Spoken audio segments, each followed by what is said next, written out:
نحمده ونستعينه ونؤمن به ونتوكل عليه ونعوذ بالله من شرور أنفسنا ومن سيئات أعمالنا من يهده الله فلا مضل له ومن يضلله فلا هادي له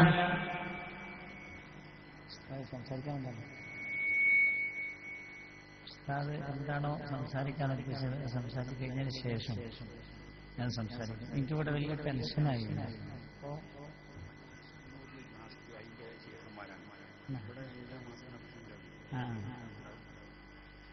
ഞാനിവിടെ പ്രസംഗിക്കാൻ തന്നെ യോഗ്യനല്ല. ഞാൻ ഇവിടെ വന്ന് നോക്കുമ്പോൾ ഇവിടെ ലിസ്റ്റിൽ കാണുന്നതൊക്കെ എൻ്റെ ഉസ്താദുമാര് സംസാരിക്കുന്ന സ്ഥലത്ത് നമ്മൾ സംസാരിച്ചാൽ അവിടെ എത്താൻ അറിയില്ല. പിന്നെ ഒരു കാര്യത്തിലൊരു സന്തോഷം, അവരുടെ മുമ്പിൽ വെച്ച് സംസാരിക്കുമ്പോൾ തെറ്റുണ്ടെങ്കിൽ തിരുത്തുമല്ലോ എന്ന സന്തോഷത്തിലാണ്.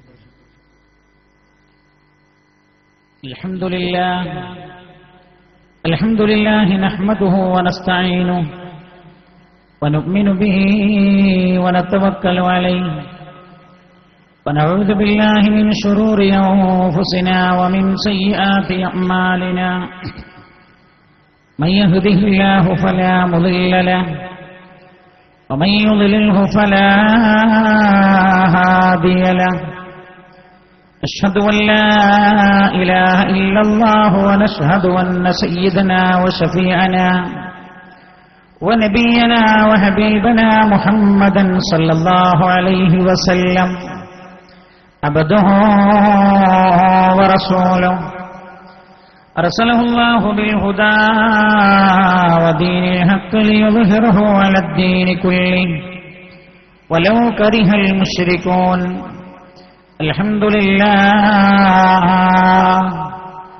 الحمد لله الذي خلق السماوات والأرض وما بينهما في 6 أيام ثم استوى على العرش والصلاة والسلام على من لا نبي بعده والذي أنزل عليه الفرقان العظيم لهداية الأنام من الضلال إلى الهدى وعلى آله وأصحابه الذين اتبعوه في كل وقت وحين والذين اتبعوهم بإحسان إلى يوم الدين. أما بعد رب اشرح لي صدري ويسر لي أمري واحلل عقدة من لساني يفقهوا قولي.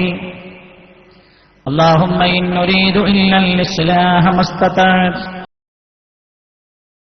وما فيه إلا إليه عليه توكلت وإليه أنيب. بسم الله العظيم القدرة والشان شديد البطش والبرهان حافظ الدين والقرآن. بسم الله ما شاء الله كان وما لم يشأ لم يكن ولا حول ولا قوة إلا بالله العلي العظيم. اللهم اهدنا الصراط المستقيم صراط الأنبياء والأولياء والعلماء والشهداء والصديقين والصالحين وحسن أولئك رفيقا. أعوذ بالله من الشيطان الرجيم. بسم الله الرحمن الرحيم.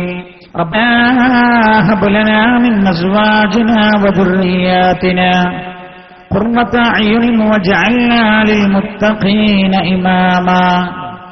وقال نبينا وحبيبنا محمد رسول الله صلى الله عليه وسلم إذا مات العبد المسلم والمؤمن انقطع عنه عمله إلا من 3: صدقة جارية أو علم ينتفع به أو ولد صالح يدعو له.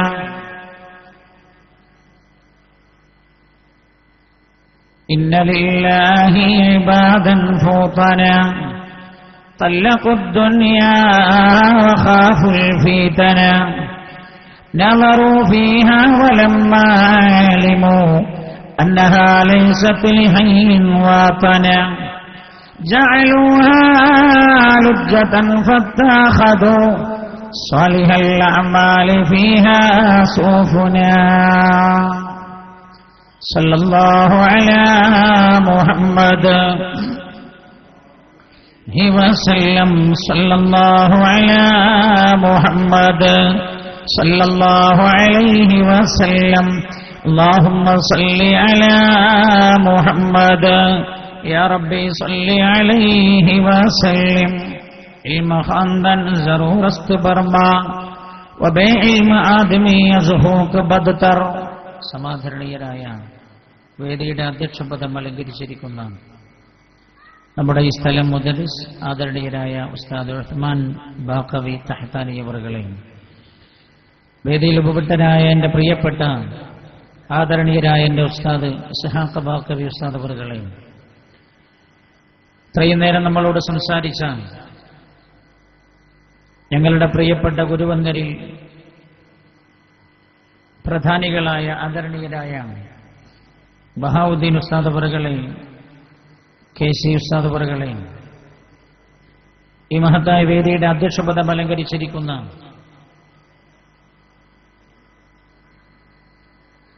ഈ മഹത്തായ വേദിക്ക് സ്വാഗത ഭാഷണം നടത്തിയ നമ്മുടെ ഈ മദ്രസയുടെ സമാധാനായ പ്രസിഡന്റ് ആദരണീയരായ M. ഹംസ ഹാജി അവറുകളെ,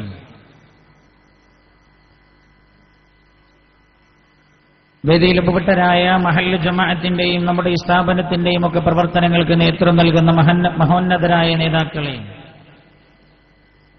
അള്ളാഹുവിന്റെ പരിശുദ്ധമായ ഖുർആനിന് വേണ്ടി ഒരു ഭവനം നിർമ്മിച്ചു അത് ഏറ്റവും നല്ല സൗകര്യത്തിൽ തന്നെ നിർമ്മിക്കുകയും അത് നാടിനായി സമർപ്പിക്കുകയും ചെയ്ത ഈ സന്തോഷവേളയിൽ പങ്കുകൊള്ളാനായി ഈ വേദിയിൽ എത്തിച്ചേർന്ന സ്നേഹനിധികളായ ഉപ്പമാരെ, ഉമ്മമാരെ, സഹോദരങ്ങളെ, സഹോദരിമാരെ,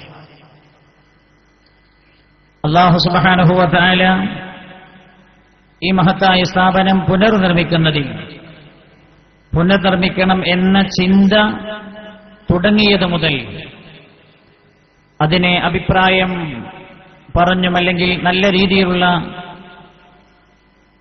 അത് പുനർനിർമ്മിക്കപ്പെടാൻ ആവശ്യമായ സംരംഭങ്ങൾക്ക് നല്ല രീതിയിലുള്ള അഭിപ്രായങ്ങൾ പ്രകടിപ്പിച്ചും സർവ്വരീതിയിലും അതിനെ പിന്തുണച്ചും സാമ്പത്തികമായി ശാരീരികമായി അതിനോടൊപ്പം നിലകൊണ്ടും ഇത് പൂർത്തിയാക്കാൻ സഹായിച്ച ഈ അവസാന നിമിഷം വരെ ഇതിന്റെ പ്രവർത്തനവും ആരൊക്കെ സഹകരിച്ചിട്ടുണ്ട് അവർക്കൊക്കെയും അല്ലാഹു അർഹമായ പ്രതിഫലം നൽകുമാറാകട്ടെ.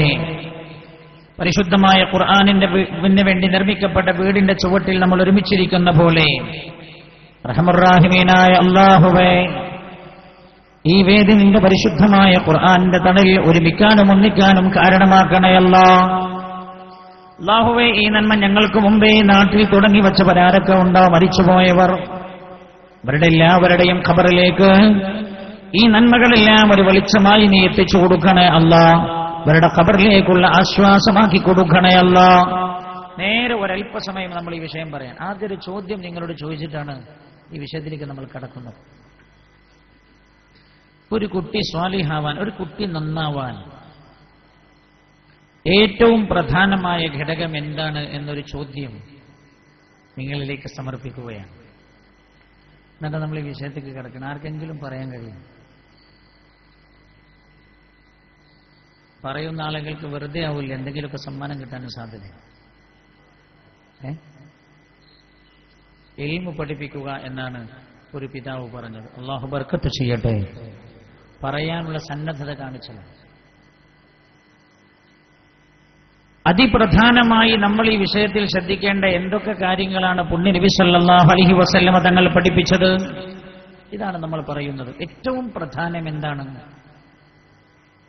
ഏറ്റവും പ്രധാനം, ഞാൻ നിങ്ങളോട് ചോദിക്കട്ടെ, ഈ ബിൽഡിംഗ്, ഏതൊരു സ്ഥലത്തും ഒരു ബിൽഡിംഗ് നിർമ്മിക്കാൻ ഏറ്റവും പ്രധാനം അത് നിർമ്മിക്കപ്പെടുന്ന സ്ഥലമാണ്. നല്ല ഉറപ്പുള്ള മണ്ണാണ്, നല്ല ഉറപ്പുള്ള സ്ഥലമാണെങ്കിൽ ബിൽഡിംഗ് നിർമ്മിക്കുക ചെലവ് കുറവായിരിക്കും. തറക്ക് വലിയ പൈസയൊന്നും വേണ്ടി വരില്ല. ഞാൻ ഈയിടെ ഒരു ചെറിയ വീട് കണ്ടു. ഞാൻ ചോദിച്ചു അതിന്റെ എത്ര വില? എന്നോട് പറഞ്ഞു 20 ലക്ഷം റുപ്യ പണി കഴിയുമ്പോൾ. ഞാൻ ചോദിച്ചു 20 ലക്ഷം ഈ വീടിനോ? അപ്പൊ എന്നോട് പറഞ്ഞു, തറ കെട്ടിയ സ്ഥലം മണ്ണത്ര ഉറപ്പില്ലാത്തതായതുകൊണ്ട് കൊണ്ടുവന്നിട്ടതായതുകൊണ്ട് തറക്ക് തന്നെ ഭീമമായൊരു സംഖ്യ ചെലവഴിച്ചിട്ടുണ്ട്. തന്നെ ഏത് വിഷയത്തിലും അങ്ങനെയാണ്. ഒരാളൊരു കൃഷി ചെയ്യാൻ ഉദ്ദേശിക്കുകയാണെങ്കിൽ അയാൾ ചെയ്യുന്നത് ആദ്യമായി ഏതു കൃഷിയാണോ അയാൾ ചെയ്യുന്നത് അതിനനുയോജ്യമായ മണ്ണാണ് അയാൾ തെരഞ്ഞെടുക്കാറുള്ളത്. വേഗം വിഷയത്തേക്ക് പോവുക, കാരണം ഈ മജ്‌ലിസുന്നൂറിന്റെ ആൾക്കാർ വന്ന അപ്പം ഞാൻ നിർത്തും. കൃഷി ചെയ്യാൻ ഒരുങ്ങുന്ന ഒരു കർഷകൻ ചെയ്യുന്നത്, അയാൾ അതിനാവശ്യമായ വിത്ത് വാങ്ങിച്ചു വരുന്നതിന് മുമ്പ് കൃഷി ചെയ്യാൻ അനുയോജ്യമായ സ്ഥലം കണ്ടെത്തുകയാണ്. അതിനുശേഷമാണ് അയാൾ വിത്ത് വാങ്ങാൻ പോകാറുള്ളത്. സ്ഥലം ഉറപ്പില്ലാതെ അല്ലെങ്കിൽ പാട്ടത്തിനോ സ്ഥലം എടുക്കാതെ സ്വയം അണ്ടറിലോ സ്ഥലമില്ലാതെ അയാൾ വിത്ത് വാങ്ങാൻ പോകാറില്ല. ശ്രദ്ധിക്കണേ, പരിശുദ്ധമായ ഖുർആനി വിഷയകമായി ആദ്യം തന്നെ പറഞ്ഞ കാര്യവും അത് തന്നെയാണ്. നിസാഉകും ഹർസുൻ ലക്കും ഫഅതു ഹർസകും അന്നാ ശിഅ്തും. പരിശുദ്ധമായ ഖുർആൻ പറയുന്നു, നിസാഉകും ഹർസുൻ ലക്കും, നിങ്ങളുടെ സ്ത്രീകൾ എന്ന് പറയുന്നത് നിങ്ങളുടെ കൃഷിസ്ഥലമാണ് എന്ന് പരിശുദ്ധമായ ഖുർആൻ ഓർമ്മപ്പെടുത്തുകയാണ്. ഞാൻ തോന്നിവാസം പറയാൻ തോന്നരുത്, ഖുർആൻ പറഞ്ഞൊരു കാര്യം നിങ്ങൾ അറിയിക്കുകയാണ്. അല്ലാഹു ഒരു കാര്യം പറഞ്ഞിട്ടുണ്ടോ? പടച്ച റബ്ബിന് ആ വിഷയത്തിൽ ലജ്ജയില്ല എന്ന് അല്ലാഹു തന്നെ പറഞ്ഞതാണ്. കാര്യങ്ങൾ മനസ്സിലാക്കുവാനാണ്. അല്ലാഹു സുബ്ഹാനഹു വ തആല ഒരു കാര്യം ജനങ്ങൾ മനസ്സിലാക്കാൻ അതെത്ര നിസ്സാരമാണെങ്കിലും അല്ലാഹു എന്നത് പറഞ്ഞു തരുന്നത് യാതൊരു ലജ്ജയുമില്ല എന്ന് ഖുർആൻ തന്നെ ഓർമ്മപ്പെടുത്തിയിട്ടുണ്ട്. മക്കൾ നന്നാകുന്നതിൽ അതിപ്രധാനം മാതാപിതാക്കൾ നന്നാവലാണ് എന്ന് പരിശുദ്ധ ഖുർആൻ. അതിൽ തന്നെ ഏറെ പ്രാധാന്യമാണ് ഒരു പെണ്ണ് നന്നാവുക എന്നത്. പെണ്ണു നന്നാവാതെ ആ പെണ്ണിൽ ജനിക്കുന്ന മക്കൾ നന്നാവുകയില്ല എന്ന് പരിശുദ്ധമായ ഖുർആനാണ് ഓർമ്മപ്പെടുത്തുന്നത്. നിസാഉകും ഹർസുൻ ലക്കും, നിങ്ങളുടെ സ്ത്രീകൾ നിങ്ങളുടെ കൃഷിസ്ഥലമാണ് എന്ന് പരിശുദ്ധ ഖുർആൻ. നിങ്ങൾ ഏത് കൃഷി ചെയ്യുന്ന സ്ഥലമാണോ, ഏത് കൃഷിയാണോ നിങ്ങൾ ചെയ്യുന്നത്, ആ കൃഷിക്ക് അനുയോജ്യമല്ല എങ്കിൽ അതിൽ നിന്ന് ഉണ്ടാകുന്ന വിളകൾ നിങ്ങൾ ഉദ്ദേശിച്ച രീതിയിലാവുകയില്ല എന്നത് ഏതൊരു കർഷകനും അറിയാവുന്നതാണ്. പരിശുദ്ധമായ ഖുർആൻ പറയുന്ന ശൈലി ശ്രദ്ധിക്കണേ നിങ്ങൾ. ഹബീബായ നബിയുനാ മുഹമ്മദ് മുസ്തഫ സല്ലല്ലാഹു അലൈഹി വസല്ലം തങ്ങൾ അതുകൊണ്ട് തന്നെ ലോകത്തെ മുഴുവൻ ഏറ്റവും നല്ല ഉത്തമമായൊരു സമുദായമാക്കി മാറ്റാൻ നിയോഗിതനായ പുണ്യ നബി സല്ലല്ലാഹു അലൈഹി വസല്ലം അല്ലാഹുവിന്റെ ഹബീബ് വന്നുകൊണ്ട് പറഞ്ഞത്, അദ്ദുന്യാ കുല്ലുഹാ മതാ വഖൈറു മതാഇദ് ദുനിയാ അൽമർഅതു സ്വാലിഹ. ഭൂമിയിലെല്ലാം നിങ്ങൾ കാണുന്നത് മുഴുവൻ അല്ലാഹുവിന്റെ ഭാഗത്തു നിന്നുള്ള ഗിഫ്റ്റുകളാണ്. നിങ്ങൾക്ക് എല്ലാം ഗിഫ്റ്റുകളാണ്. ഭൂമിയിൽ ഒരു മനുഷ്യൻ എന്തെല്ലാം സ്വന്തമാക്കാൻ കഴിയുമോ അതെല്ലാം അല്ലാഹുവിന്റെ ഭാഗത്തു നിന്നുള്ള ഗിഫ്റ്റുകളാണ്. എന്നാൽ അദ്ദുന്യാ കുല്ലുഹാ മതാ വഖൈറു മതാഇദ് ദുനിയാ അൽമർഅതു സ്വാലിഹ. ഒരു മനുഷ്യന് ഭൂമിയിൽ ലഭിക്കുന്ന ഏറ്റവും നല്ല സ്വത്തെന്ന് പറയുന്നത് സ്വാലിഹത്തായ ഭാര്യയാണെന്ന് ഹബീബായ നബിയുനാ മുഹമ്മദ് മുസ്തഫ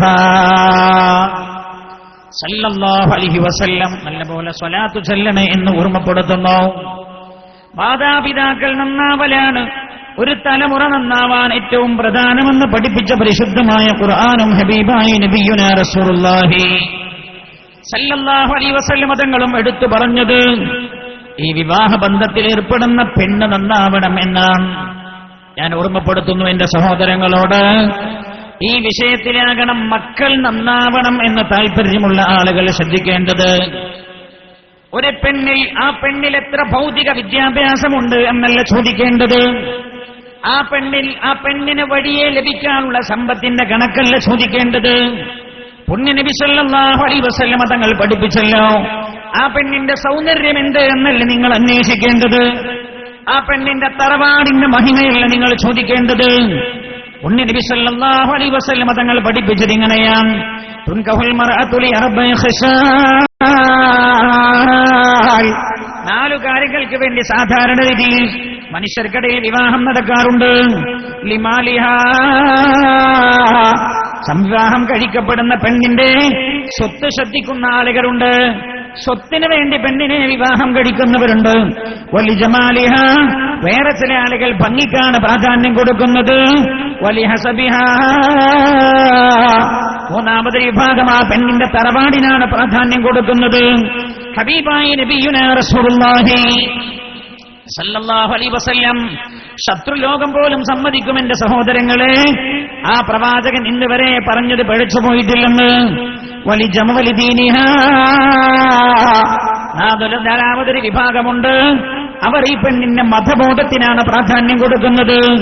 എന്നിട്ട് ഹബീബായ നബിയുനാ റസൂലുള്ളാഹി സല്ലല്ലാഹു അലൈഹി വസല്ലം തങ്ങൾ പഠിപ്പിക്കുകയാണ്, ഫളുഫർ ബിദാത്തിദ്ദീൻ. ഇവിടെ പുണ്യനബി എടുത്തു പറഞ്ഞത് ഫളുഫർ, ഫൻകിഹ് എന്നല്ല, നീ വിവാഹം കഴിക്കുക എന്നല്ല, നീ വിവാഹം കഴിക്കണമെന്നല്ല. ഫളുഫർ ബിദാത്തിദ്ദീൻ, മതബോധമുള്ള പെണ്ണിനെ ജീവിതത്തിലേക്ക് കൊണ്ടുവരാൻ നിനക്ക് കഴിഞ്ഞോ എങ്കിൽ മാത്രമേ എല്ലാ അർത്ഥത്തിലും വിജയിക്കാൻ കഴിയൂന്ന് ഹബീബായ നബിയുനാ റസൂലുള്ളാഹി സല്ലല്ലാഹു അലൈഹി വസല്ലം. ശരിയല്ലേ? അള്ളാഹുവിനെ ഭയപ്പെടുന്ന ഒരു പെണ്ണാണെങ്കിൽ ആ പെണ്ണിന് വീട്ടിൽ നിന്ന് വെളിയിലേക്ക് പോകാൻ കഴിയൂ. ഇന്നത്തെ കാലം ഞാൻ നിങ്ങളോട് വിശദീകരിക്കേണ്ടതില്ലല്ലോ. രാജാതിരാജനായ അള്ളാഹുവിനെ ഭയപ്പെടുന്ന പെണ്ണാണോ, ആ പെണ്ണിൽ തന്നെ റബ്ബിനെ ഭയപ്പെടുന്ന മക്കളുണ്ടാവുകയുള്ളൂ. എന്തുകൊണ്ട്? വളരെ ഗൗരവത്തോടെ നമ്മൾ ശ്രദ്ധിക്കേണ്ടതാണ്. ഒരു കുഞ്ഞ് 10 മാസക്കാലത്തോളം കിടക്കുന്നത് മാതാവിന്റെ ഗർഭപാത്രത്തിലാണ്. മാതാവിന്റെ ഗർഭപാത്രത്തിലാണ് 10 മാസവും ഒരു കുട്ടി കിടക്കുന്നത്. മദ്രസ നല്ല സുന്ദരമായി നിർമ്മിച്ചു. നേരത്തെ സദുർസാദ് പറഞ്ഞ പോലെ അവഗാഹമുള്ള പണ്ഡിതന്മാരെ കൊണ്ടുവന്നു, നല്ല നല്ല ഉസ്താദുമാരെ കൊണ്ടുവന്നു, ആകർഷകമായ ശമ്പളം കൊടുത്തു, പഠിപ്പിച്ചു. പലരും പറയാറുണ്ട്, ആ കുട്ടി +2 വരെ പഠിച്ച കുട്ടിയാ, പിന്നെ ആ കുട്ടിയുടെ അടുത്ത് എന്താണ് സംഭവിച്ചത്? ആ കുട്ടി എത്ര നല്ല സംസ്കാരത്തോടെയാണ് നടന്നു പോകുന്നത് നിങ്ങൾ കാണാറുള്ളത്. എന്റെ അവളിൽ അങ്ങനെ സംഭവിച്ചത്? മദ്രസ 10ാം ക്ലാസ് വരെ പഠിച്ചവനാണല്ലോ ആ തെറ്റ് ചെയ്തത് എന്നൊക്കെ എടുത്തു പറയാറുണ്ട്. ശ്രദ്ധിക്കണേ, ഏത് മണ്ണിലാണോ കൃഷി ഉണ്ടാകുന്നത് ആ മണ്ണിന്റെ സ്വഭാവമുണ്ടാകുമല്ലോ കൃഷിക്ക്. അതിൽ നിന്ന് പുറത്തു വരുന്ന ഫലത്തിന്, അല്ലേ, അതിൽ നിന്ന് പുറത്തു വരുന്ന ഫലത്തിന് ആ മണ്ണിന്റെ സ്വാധീനമുണ്ടാകും. അതുകൊണ്ടാണ് ചില സ്ഥലത്തൊക്കെ മാമ്പഴം വല്ലാത്ത ടേസ്റ്റാണ്, മണ്ണിനും കൂടി അതിൽ പങ്കുണ്ട്. അതേ മാവ് വേറെ സ്ഥലത്ത് കൊണ്ടുപോയി കുഴിച്ചിട്ടാൽ അത്ര ടേസ്റ്റ് ലഭിക്കുന്നില്ല. മണ്ണിന്റെ പ്രത്യേകത കൂടെ അതിനെ സ്വാധീനിക്കുന്നുണ്ട്. ശ്രദ്ധിക്കണേ, ഏതു ഗർഭപാത്രത്തിലാണോ ഈ കുഞ്ഞ് 10 മാസം കടന്നത് ആ ഗർഭപാത്രത്തിന്റെ ഉടമയുടെ സ്വഭാവം ആ കുട്ടിയെ സ്വാധീനം ചെലുത്തുന്നുണ്ട് എന്ന് പരിശുദ്ധമായ ഖുർആൻ. അതേപോലെ ഹബീബായ നബിയുനാ മുഹമ്മദ് മുസ്തഫ സല്ലല്ലാഹു അലൈഹി വസല്ലമ തങ്ങളും അല്ലാഹുവിന്റെ ഹബീബ് പഠിപ്പിക്കുന്നുണ്ട്. നെല്ലിക്കയുടെ രുചി എന്താ? നെല്ലിക്കയുടെ രുചി എന്താ? മധുരം. നിങ്ങൾ നെല്ലിക്ക കഴിക്കാറില്ലേ? ആദ്യം കഴിക്കും, പിന്നെ മധുരിക്കും. ആയിക്കോട്ടെ, കയ്പ്പാണ് നെല്ലിക്കയുടെ രുചി. എന്നാൽ ആ നെല്ലിക്ക ഒരു 10 മാസം വേണ്ട, ഒരു 6 മാസം നിങ്ങൾ ഉപ്പിലിട്ടിട്ട് ആ നെല്ലിക്ക ഒന്ന് എടുത്ത് കഴിച്ചു നോക്കും, ആ നെല്ലിക്കയിൽ ഉപ്പിന്റെ രുചിയുണ്ടാകും. ഞാൻ വളരെ സിമ്പിളായ ഒരു ഉദാഹരണം പറയുന്നു. 10 മാസം ഏത് ഗർഭപാത്രത്തിലാണോ ഈ കുഞ്ഞ് കിടക്കുന്നത് ആ ഉമ്മായുടെ സ്വഭാവം ആ കുട്ടിയെ സ്വാധീനം ചെലുത്തിയിട്ടുണ്ട്. അതുകൊണ്ട് തന്നെ മക്കൾ നന്നാവണമെന്ന് ആഗ്രഹിക്കുന്നവരാണോ അവർ ചെയ്യേണ്ടത് തെരഞ്ഞെടുക്കുന്ന പെണ്ണിനെ അല്ലാഹുവിന്റെ പടച്ചുറപ്പിനെ പേടിച്ചു ജീവിക്കുന്ന മതബോധമുള്ള പെണ്ണാകാൻ ശ്രദ്ധിക്കണേ എന്ന് ഹബീബായ നബിയുനാ റസൂലുള്ളാഹി സല്ലല്ലാഹു അലൈഹി വസല്ലം. അതുകൊണ്ടാ ഖുർആൻ പറഞ്ഞത് മക്കൾ കൺകുളിർമയാകണം എന്ന് പറഞ്ഞ ആയത്തിൽ നമ്മൾ ആമുഖമായി ഓർമ്മപ്പെടുത്തിയല്ലോ. അവിടെ അല്ലാഹു സുബ്ഹാനഹു വ തആല ഇന്നകളെ എടുത്തു പറഞ്ഞിട്ടുണ്ട്. റബ്ബനാ ഹബ് ലനാ മിൻ അസ്വാജിനാ വദുർരിയാതിനാ ഖുർറത അയ്യുൻ വജഅൽനാ ലിൽ മുത്തഖീന ഇമാമാ. പടച്ച റബ്ബേ, എനിക്ക് കൺകുളിർമയേകുന്ന ഇണയെ തരണേ അല്ലാഹ്. എന്നിട്ടാ പിന്നെ പറഞ്ഞത് കൺകുളിർമയേകുന്ന മക്കളെ തരണേയെന്ന്. കൺകുളിർമയേകുന്ന ഇണകളിൽ നിന്നല്ലാതെ കൺകുളിർമയേകുന്ന മക്കൾ ജനിക്കില്ലെന്ന് പ്രിയമുള്ള സഹോദരങ്ങളെ. അതുകൊണ്ട് നമ്മൾ വളരെ ഗഹനമായി വളരെ വ്യക്തമായി മനസ്സിലാക്കേണ്ട ഒന്നാമത്തെ ഭാഗം സുബ്ഹാനഹു വ തആല നമ്മളെയൊക്കെ അല്ലാഹു സാലിഹ്യങ്ങളിൽ ഉൾപ്പെടുത്തി തരട്ടെ. അപ്പൊ ഞാൻ ആദ്യം കഴിച്ച ശരിയായില്ല എന്ന് കരുതിയിട്ട് രണ്ടാമത് കഴിക്കാൻ പോണ്ട. കുടുംബത്തിൽ പ്രശ്നങ്ങൾ ഉണ്ടാക്കരുത്, വഴികളുണ്ട്. ഹബീബായ നബിയുനാ റസൂലുള്ളാഹി ഒന്നാമതായി ശ്രദ്ധിക്കേണ്ടതാണ്, കല്യാണം കഴിക്കാൻ പോണ സമയത്ത് കുട്ടിന്റെ വാപ്പായുടെ ഏക്കറയുടെ എണ്ണമല്ല അറിയേണ്ടത്, സാമ്പത്തികമായ പിൻബലമല്ല ചോദിക്കേണ്ടത്, ചെറുപ്പക്കാരെ സൗന്ദര്യമല്ല കേൾക്കണേ. മൻ തസവ്വജ ഇംറഅത്തിൻ ലിമാലിഹാ, ഒരാളൊരു പെണ്ണിനെ സമ്പത്ത് മോഹിച്ചാണ് കല്യാണം കഴിച്ചതെങ്കിൽ അല്ലാഹുവിന്റെ ഹബീബ് പറയാണ്, ലം യസിദ്ഹുല്ലാഹു ഇല്ലാ ഫഖറാ, അയാൾക്ക് അല്ലാഹു ദാരിദ്ര്യമേ വർദ്ധിപ്പിക്കുകയുള്ളൂ എന്ന് നബിയുനാ റസൂലുള്ളാഹി.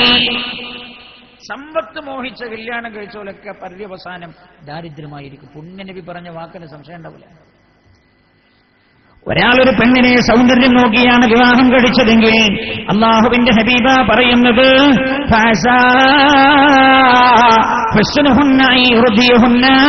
ആ പെണ്ണിന്റെ സൗന്ദര്യം മതബോധമില്ലാത്ത പെണ്ണാണെങ്കിൽ ആ പെണ്ണിന്റെ സൗന്ദര്യം ആ പെണ്ണിനെ അല്ലാഹുവിൽ നിന്ന് അകറ്റിക്കളയാൻ, തിന്മകൾ ചെയ്യാൻ പ്രേരിപ്പിക്കാമെന്ന് നബിയുനാ റസൂലുള്ളാഹി എന്ന് പറഞ്ഞ അതിന്റെ അർത്ഥം എന്താ?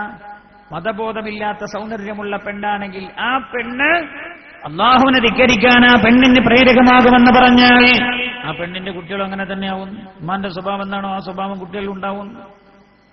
അല്ലാഹുവിന്റെ ഹബീബ് പറഞ്ഞു, വമൻ തസവ്വജ ഇംറഅതൻ ലിഹസബിഹാ, ഒരാളൊരു പെണ്ണിനെ വിവാഹം കഴിക്കുന്നത് ആ പെണ്ണിന്റെ തറവാട് നോക്കിയാണെങ്കിൽ ലം യസിദ്ഹുല്ലാഹു ഇല്ലാ ദുല്ലാ,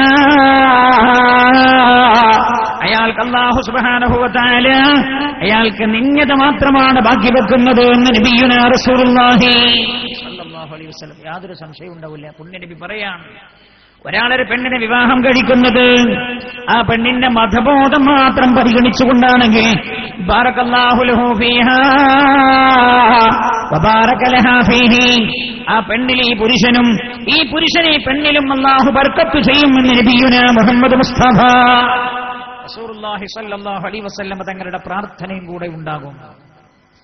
ഞാൻ ഓർമ്മപ്പെടുത്തുന്നത് അതുകൊണ്ട് പെണ്ണ് നന്നാവണം. ഒന്ന് പോരാ, പെണ്ണ് മാത്രം നന്നായാൽ പോരാ.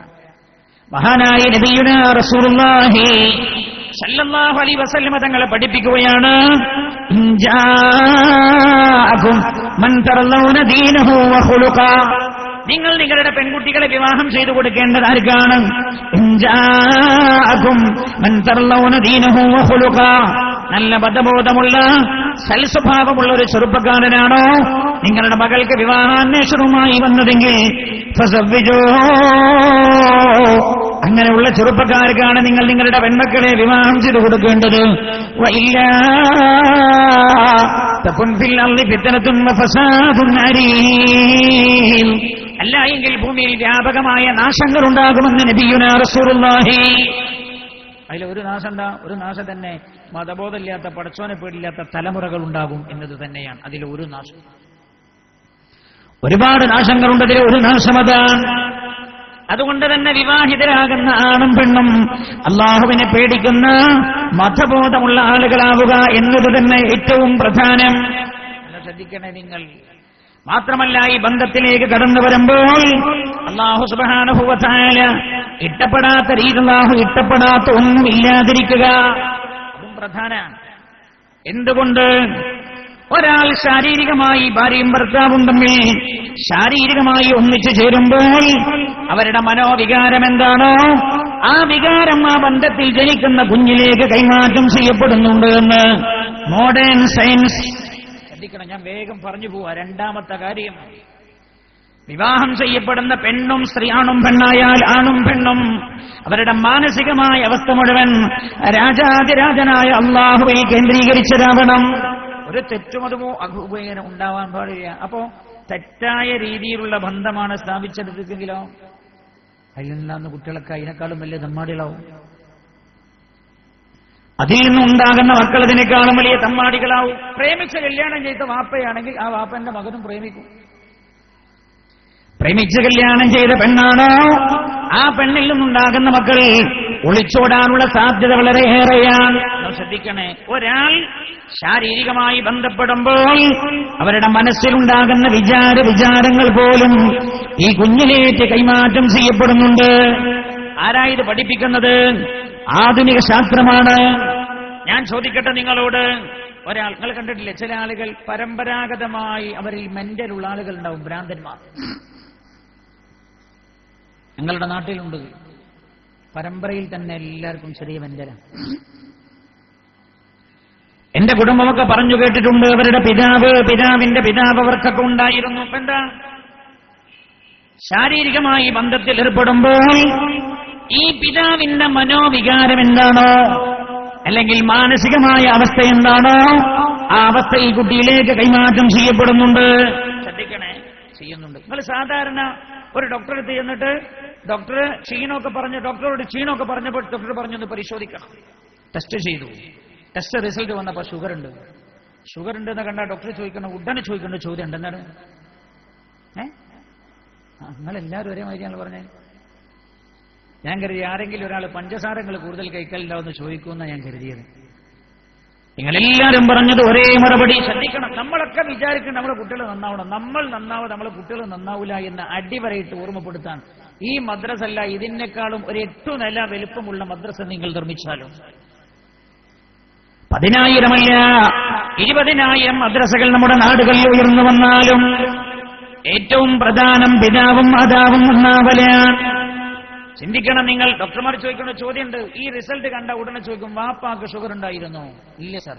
എന്നാ പിന്നെ ചോദിക്കും, ഉമ്മാക്ക് ഷുഗർ ഉണ്ടായിരുന്നോ? എന്താ ഇവർ പറയുന്നത്? മാതാവിനും പിതാവിനും ഷുഗർ ഉണ്ടെങ്കിൽ മക്കൾക്ക് ഷുഗർ വരാനുള്ള സാധ്യത 100%. പിതാവിന് മാത്രം ഷുഗർ ആണെങ്കിൽ മക്കൾക്കത് വരാനുള്ള സാധ്യത 40%. ചിലർ പറയുന്നു 60%. മാതാവിന് ഷുഗർ ഉണ്ടോ, മക്കൾക്ക് വരാനുള്ള സാധ്യത ചിലർ പറയുന്നു 60%, ചിലർ പറയുന്നു 40%, 70 വരെ എണ്ണി പറഞ്ഞ ആളുകളുണ്ട്. എന്താ ഇതിന്റെ അർത്ഥം? മാതാവ് ഈ കുട്ടിയെ ഗർഭം ധരിക്കുന്ന സമയത്ത് ഈ മാതാവിന്റെ ശരീരത്തിന്റെ പ്രകൃതം എന്താണോ, സ്വഭാവം എന്താണോ, ആ സ്വഭാവം ഗർഭപാത്രത്തിലിരിക്കുന്ന കുഞ്ഞിലേക്ക് കൈമാറ്റം ചെയ്യപ്പെടുന്നുണ്ട്. ശ്രദ്ധിക്കണേ, ശരീരത്തിന്റെ സ്വഭാവ ഗുണങ്ങൾ കുട്ടിയിലേക്ക് കൈമാറ്റം ചെയ്യപ്പെടുന്നുണ്ട്. നേരത്തെ ഞാൻ പറഞ്ഞല്ലോ, മാനസികമായ അവസ്ഥ കുട്ടിയിലേക്ക് കൈമാറ്റം ചെയ്യപ്പെടുന്നുണ്ട്. എന്നാൽ പെങ്ങളെ, അവിടെ മാത്രം നിൽക്കുന്നില്ല. നിങ്ങൾ ഈ കുഞ്ഞുമോളെ ഗർഭം ധരിച്ചിരിക്കുമ്പോ നിങ്ങളുടെ സ്വഭാവം എന്താണോ, ആ സ്വഭാവം ഈ കുട്ടിയിലേക്ക് കൈമാറ്റം ചെയ്യപ്പെടുന്നുണ്ട്. നിങ്ങളുടെ ചിന്ത എന്താണോ, അത് ഈ കുട്ടിയെ സ്വാധീനിക്കുന്നുണ്ട് എന്ന് മോഡേൺ സയൻസ്, അതല്ലേ ഹബീബായ നബിയുനാ റസൂലുള്ളാഹി സല്ലല്ലാഹു അലൈഹി വസല്ലം തങ്ങൾ പഠിപ്പിച്ചത്. ഏതൊരു സ്ത്രീയും പുരുഷനും ശാരീരികമായ ബന്ധത്തിൽ ഏർപ്പെടാൻ പോകുമ്പോൾ രാജാതിരാജനായ അള്ളാഹുവിന്റെ ചിന്തയിലാകണേ അവരുണ്ടാകേണ്ടത്. അതാണ് അല്ലാഹുമ്മ ജന്നിബിന ശൈത്താൻ വജന്നിബി ശൈത്താന ഫീമാ റസഖതനാ. ശാരീരികമായ ബന്ധത്തിൽ ഏർപ്പെടാൻ പോകുമ്പോൾ ഒരാൾ ചൊല്ലേണ്ടത് ദിക്റാകണം എന്ന് പഠിപ്പിച്ച നബിയുനാ മുഹമ്മദ് മുസ്തഫ. ഞാൻ ചോദിക്കട്ടെ, വളർന്നു വരുന്ന തലമുറ ഇത്ര മോശമാകാനുള്ള കാരണം അറകൾ മോശമായതാണ്. എന്റെ പ്രിയമുള്ള ചെറുപ്പക്കാരെ, കല്യാണത്തിന്റെ 1-2 ആഴ്ച മുമ്പ് നമ്മൾ തയ്യാറാക്കുന്ന അറകളില്ലേ, ഭാര്യയെ നമ്മൾ കൂട്ടി താമസിക്കാൻ വേണ്ടി തയ്യാർ ചെയ്യുന്ന റൂമുകളില്ലേ, 1 ലക്ഷവും 2 ലക്ഷവും സാമ്പത്തികമനുസരിച്ച് ചെലവാക്കി നമ്മൾ നിർമ്മിക്കുന്ന, നമ്മൾ സൗകര്യം ചെയ്യുന്ന അറകളില്ലേ, ആ അറകൾ ജനിക്കാനിരിക്കുന്ന കുട്ടിയിൽ വലിയ സ്വാധീനമുണ്ടാക്കുന്നുണ്ട് എന്ന് ഹബീബായ നബിയുനാ മുഹമ്മദ് മുസ്തഫ സല്ലല്ലാഹു അലൈഹി വസല്ലം ഗൾഫിൽ നിന്ന് വിവാഹം കഴിക്കണമെന്ന മോഹത്തോടെ വന്ന ആളാണ്. അവൻ വരുന്ന സമയത്ത് അവന്റെ മൊബൈൽ 3Gയിലോ അല്ലെങ്കിൽ ഏറ്റവും പുതിയ സംവിധാനമുള്ള ഐഫോണുകളിലോ ഒക്കെ അവൻ വിദേശ രാജ്യങ്ങളിൽ നിന്ന് കടന്നു വരുമ്പോൾ അവൻ നേരം പോക്കിന് വേണ്ടി കണ്ട ചില ചിത്രങ്ങളോ അല്ലെങ്കിൽ നഗ്നമായ ചില വീഴ്ചകളോ അവന്റെ മൊബൈലിൽ പിടിച്ചുകൊണ്ട് വന്നിട്ടുണ്ട്, അല്ലെങ്കിൽ നെറ്റുകൾ ഉപയോഗിച്ചുകൊണ്ട് അവൻ സംവിധാനം ചെയ്യുകയാണ്. എന്റെ പ്രിയമുള്ള സഹോദരങ്ങളെ, ആദ്യത്തെ ദിനം അറയിലേക്ക് കടന്നപാടെ തന്റെ സഹധർമ്മിണിയോട് തന്റെ സഹധർമ്മിണിക്ക് കാണിച്ചു കൊടുക്കുന്നത് ഇത്തരത്തിലുള്ള മോശമായ ചിത്രങ്ങളാണ്, കോലങ്ങളാണെങ്കിൽ മാത്രമല്ല അന്യ സ്ത്രീ പുരുഷന്മാർ തമ്മിൽ ശാരീരിക പങ്കിടുന്ന ചിത്രങ്ങളാണോ നിങ്ങളുടെ സഹധർമ്മിണിക്ക് നിങ്ങൾ കാണിച്ചു കൊടുക്കുന്നത്? ആ മനോവികാരത്തിലാണോ നിങ്ങൾ നിങ്ങളുടെ സഹധർമ്മിണിയുമായി ശാരീരികമായ ബന്ധത്തിൽ ഏർപ്പെടുന്നതെങ്കിൽ അതിൽ നിന്ന് ജനിക്കുന്ന കുട്ടികൾ ഒന്നാം നമ്പർ തമ്മാടികളായിരിക്കുമെന്ന് നബിയുനാ റസൂലുള്ളാഹി പറയൂ. നബിയുനാ മുഹമ്മദ് മുസ്തഫ. മദ്രസയിൽ പോയിട്ട് ഉസ്താദിനെ ചീത്ത പറഞ്ഞിട്ട് കാര്യമില്ല. നിങ്ങൾ എന്തേ 10 കൊല്ലം പഠിപ്പിച്ച് ഉസ്താദിനെ ചീത്ത പറയണ്ടേ? ഉസ്താദിനെ എല്ലാം ശ്രദ്ധിക്കണം എന്റെ പ്രിയമുള്ളവരെ.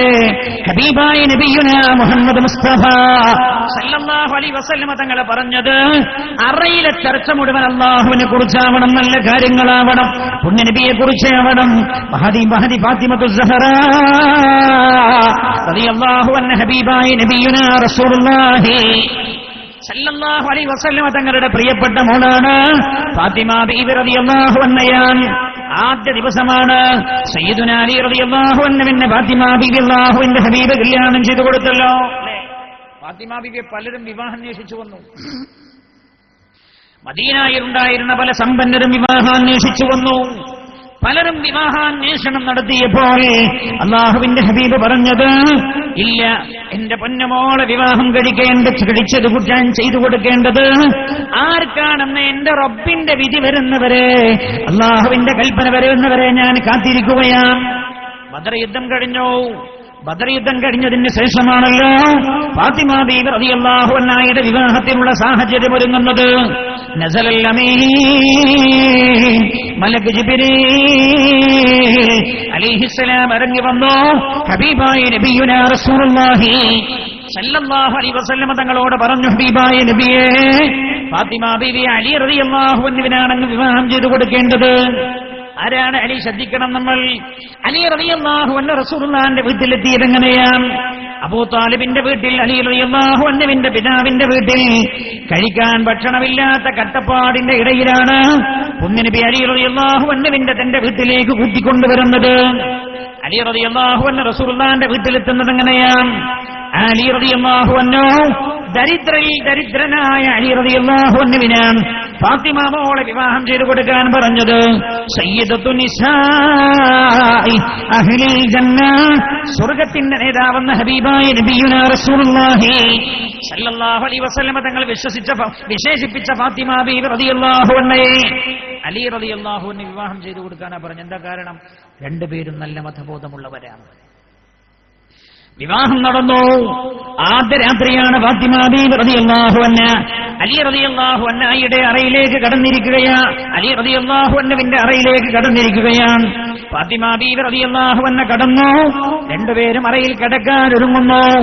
അലി റളിയല്ലാഹു അൻഹു ഫാത്തിമ ബീവി റളിയല്ലാഹു അൻഹ അറയിലേക്ക് കടന്നപാടെ അറയിലുണ്ടായിരുന്ന വിളക്കണച്ചു കളഞ്ഞു. വിളക്കണക്കൽ സുന്നത്താണല്ലോ കിടന്നുറങ്ങുമ്പോൾ. വിളക്കങ്ങണച്ചുപാടെ ഫാത്തിമ ബീവി റളിയല്ലാഹു അൻഹ കരയാൻ തുടങ്ങി. അലി റളിയല്ലാഹു അൻഹു ചോദിച്ചു, ഫാത്തിമ നീ എന്തിനാ കരയുന്നത്? ഫാത്തിമ നീ എന്തിനാ കരയുന്നത്? ഫാത്തിമ ബീവി റളിയല്ലാഹു അൻഹ പറഞ്ഞു, അലിയാരെ, ഞാൻ അങ്ങയുടെ അറയിലേക്ക് വന്നല്ലോ. നമ്മുടെ ആദ്യ രാത്രിയാണല്ലോ ഇത്. അറയിലേക്ക് ഞാൻ കടന്നപാട് അങ്ങ് വിളക്കണച്ചു കളഞ്ഞില്ലേ? വിളക്കണച്ചപ്പോൾ റൂമിലാകെ ഇരുട്ട് പരന്നല്ലോ. നമ്മൾ രണ്ടുപേരും കിടന്നുറങ്ങുന്ന റൂമിൽ ഇരുട്ടായപ്പോൾ ഞാൻ ആലോചിച്ചു പോയി, അല്ലാഹുവേ, ഇനിയൊരു അറ വരാനുണ്ടല്ലോ റബ്ബേ. പരലോകത്തേക്കുള്ള ആദ്യ അറയാണല്ല അല്ലാഹുവേ അത്. അൽ ഖബറു അവ്വലു മൻസിലിൻ മിൻ മനാസിലിൽ ആഖിറ, ആഖിറത്തിലേക്കുള്ള ആദ്യ മണിയറയാകുന്ന ഖബറിലേക്ക് എന്നെ കൊണ്ടുപോയി വെച്ചാൽ ഖബറിന്റെ അകത്തളമാകെ ഇരുട്ട് പരക്കുമ്പോൾ ആ ഇരുട്ടിൽ എനിക്ക് വെളിച്ചം നൽകാൻ ആരുണ്ടാകും? എന്നെ ആശ്വസിപ്പിക്കാൻ ആരുണ്ടാകും? ഈ അറയിലെ ഇരുട്ടിൽ എന്നെ ആശ്വസിപ്പിക്കാൻ അങ്ങന്റെ കൂടെ ഉണ്ടല്ലോ. എനിക്ക് ഭയത്തിനായി എന്റെ കൂടെ കിടക്കാനും ഉണ്ടല്ലോ. ഇന്നലെ വരെ എന്റെ ഉപ്പ എന്റെ വീട്ടിലുണ്ടായിരുന്നല്ലോ. എന്നാൽ ഖബറാകുന്ന അറയിൽ ആരാണ് എനിക്ക് കൂട്ടിനുണ്ടാവുക എന്ന് എന്ന് ചോദിച്ചു കരഞ്ഞ സയ്യിദത്തുനാ ഫാത്തിമ റളിയല്ലാഹു അൻഹയുടെ ആദ്യ രാവായിരുന്നു എന്റെ പ്രിയമുള്ളവരെ. അത് ആരുടെ ആദ്യ രാവ്? ഹബീബായ റസൂലുള്ളാഹിന്റെ പ്രിയപ്പെട്ട മോളുടെ ആദ്യ രാവാൻ. പെങ്ങളെ, നിങ്ങളുടെ നേതാവെന്ന് പുണ്യനബി വിശേഷിപ്പിച്ച ഫാത്തിമ ബീവിയുടെ ആദ്യ രാവാൻ. എന്റെ സഹോദരങ്ങളെ, ഈ ചിന്ത ആദ്യ രാവിലെ നമ്മുടെ സംസാരങ്ങളാവട്ടെ, നമ്മുടെ ചിന്തകളാകട്ടെ, എല്ലാം തന്റെ വിവാഹ ജീവിതത്തിൽ സ്വാധീനിക്കുന്ന പോലെ ജനിക്കാനിരിക്കുന്ന കുട്ടിയെയും സ്വാധീനിക്കുന്നുണ്ട് എന്ന് ഹബീബായ നബിയുനാ മുഹമ്മദ് മുസ്തഫ സല്ലല്ലാഹു അലൈഹി വസല്ലം. അതുകൊണ്ട് രണ്ടാമതായി നമ്മൾ ശ്രദ്ധിക്കേണ്ട ഒരു സമയമാണത്. രണ്ടാമതായി വളരെ ഗൗരവമായി ശ്രദ്ധിക്കേണ്ട ഒരു ഘട്ടമാണത്. ഞാൻ പറഞ്ഞല്ലോ, മാനസികമായി ചിന്ത പോലും കുട്ടിയെ സ്വാധീനിക്കുന്നുണ്ട്. കണ്ണൂർ ജില്ലയിലാണ്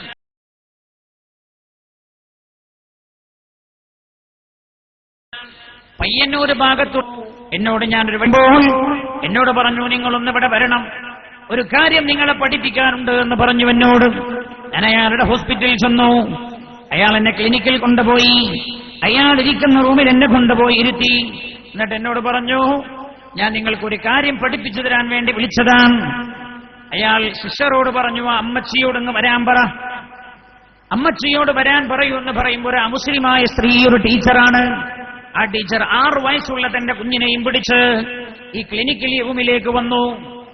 ഈ ഡോക്ടർ ആ പെണ്ണിനോട് പറഞ്ഞു, ഈ ഇരിക്കുന്ന ഉസ്താദിനോട് നിങ്ങളുടെ കാര്യങ്ങളൊക്കെ പറയൂ. ഇയാൾ പോകുന്ന വേദികളിലൊക്കെ നിങ്ങളുടെ മകന് വേണ്ടിയും നിങ്ങൾക്ക് വേണ്ടിയും പ്രാർത്ഥിച്ചുകൊള്ളും. നിങ്ങൾ ഇയാളോട് കാര്യങ്ങളൊക്കെ പറയൂ എന്ന് പറഞ്ഞു. അപ്പൊ ഈ പെണ്ണ് പറയാം, സാറേ, ഞാനൊരു ടീച്ചറാണ്, എന്റെ ഭർത്താവ് ഒരു പോലീസ് ഉദ്യോഗസ്ഥനാണ്. നല്ല ശ്രദ്ധിക്കണം നിങ്ങൾ. 2 മാസം മുമ്പ് എന്റെ ജീവിതത്തിൽ ഉണ്ടായ അനുഭവമാണ്. ഞാനൊരു ടീച്ചറാണ്, എന്റെ ഭർത്താവ് പോലീസ് ഉദ്യോഗസ്ഥനാണ്, 2 പേരും ഉദ്യോഗസ്ഥന്മാരാണ്. എന്നോട് പറഞ്ഞു, ഇത് ഞങ്ങളുടെ ആദ്യത്തെ മകനാണ്, 6 വയസ്സ് പ്രായമായി. എന്റെ ഈ പൊന്നുമോന് മാനസികമാണ്. ഈ പെണ്ണ് പറയാ, ഈ കുട്ടിക്ക് മാനസികമാണ്. ഞാൻ ആദ്യമായിട്ട് കേൾക്കുക 6 വയസ്സുള്ളൊരു കുട്ടിക്ക് മാനസികം. ഈ പെണ്ണ് പറഞ്ഞു, കുട്ടിക്ക് മാനസികമാണ്. എന്നിട്ട് അതിന് ആസ്പദമായൊരു സംഭവം ഈ പെണ്ണ് പറഞ്ഞു. ഞാൻ എല്ലാ ദിവസവും രാവിലെ സ്കൂളിലേക്ക് പോകും, വൈകുന്നേരം തിരിച്ചു വരും. തിരിച്ചു വരുന്നവരെ എന്റെ കുട്ടികൾ എന്റെ അമ്മയുടെ അടുത്ത്, ഈ കുട്ടികളുടെ അമ്മൂമ്മയുടെ അടുത്താണ് ഉണ്ടാവുക. ഇതേപോലെ ദിവസം ഞാൻ വൈകുന്നേരം തിരിച്ചു വന്നതാണ്. ഈ കുട്ടി എന്റെ മുമ്പിൽ ഓടി വന്നിട്ട് പറഞ്ഞു, അമ്മച്ചി, ഞാൻ ചാകും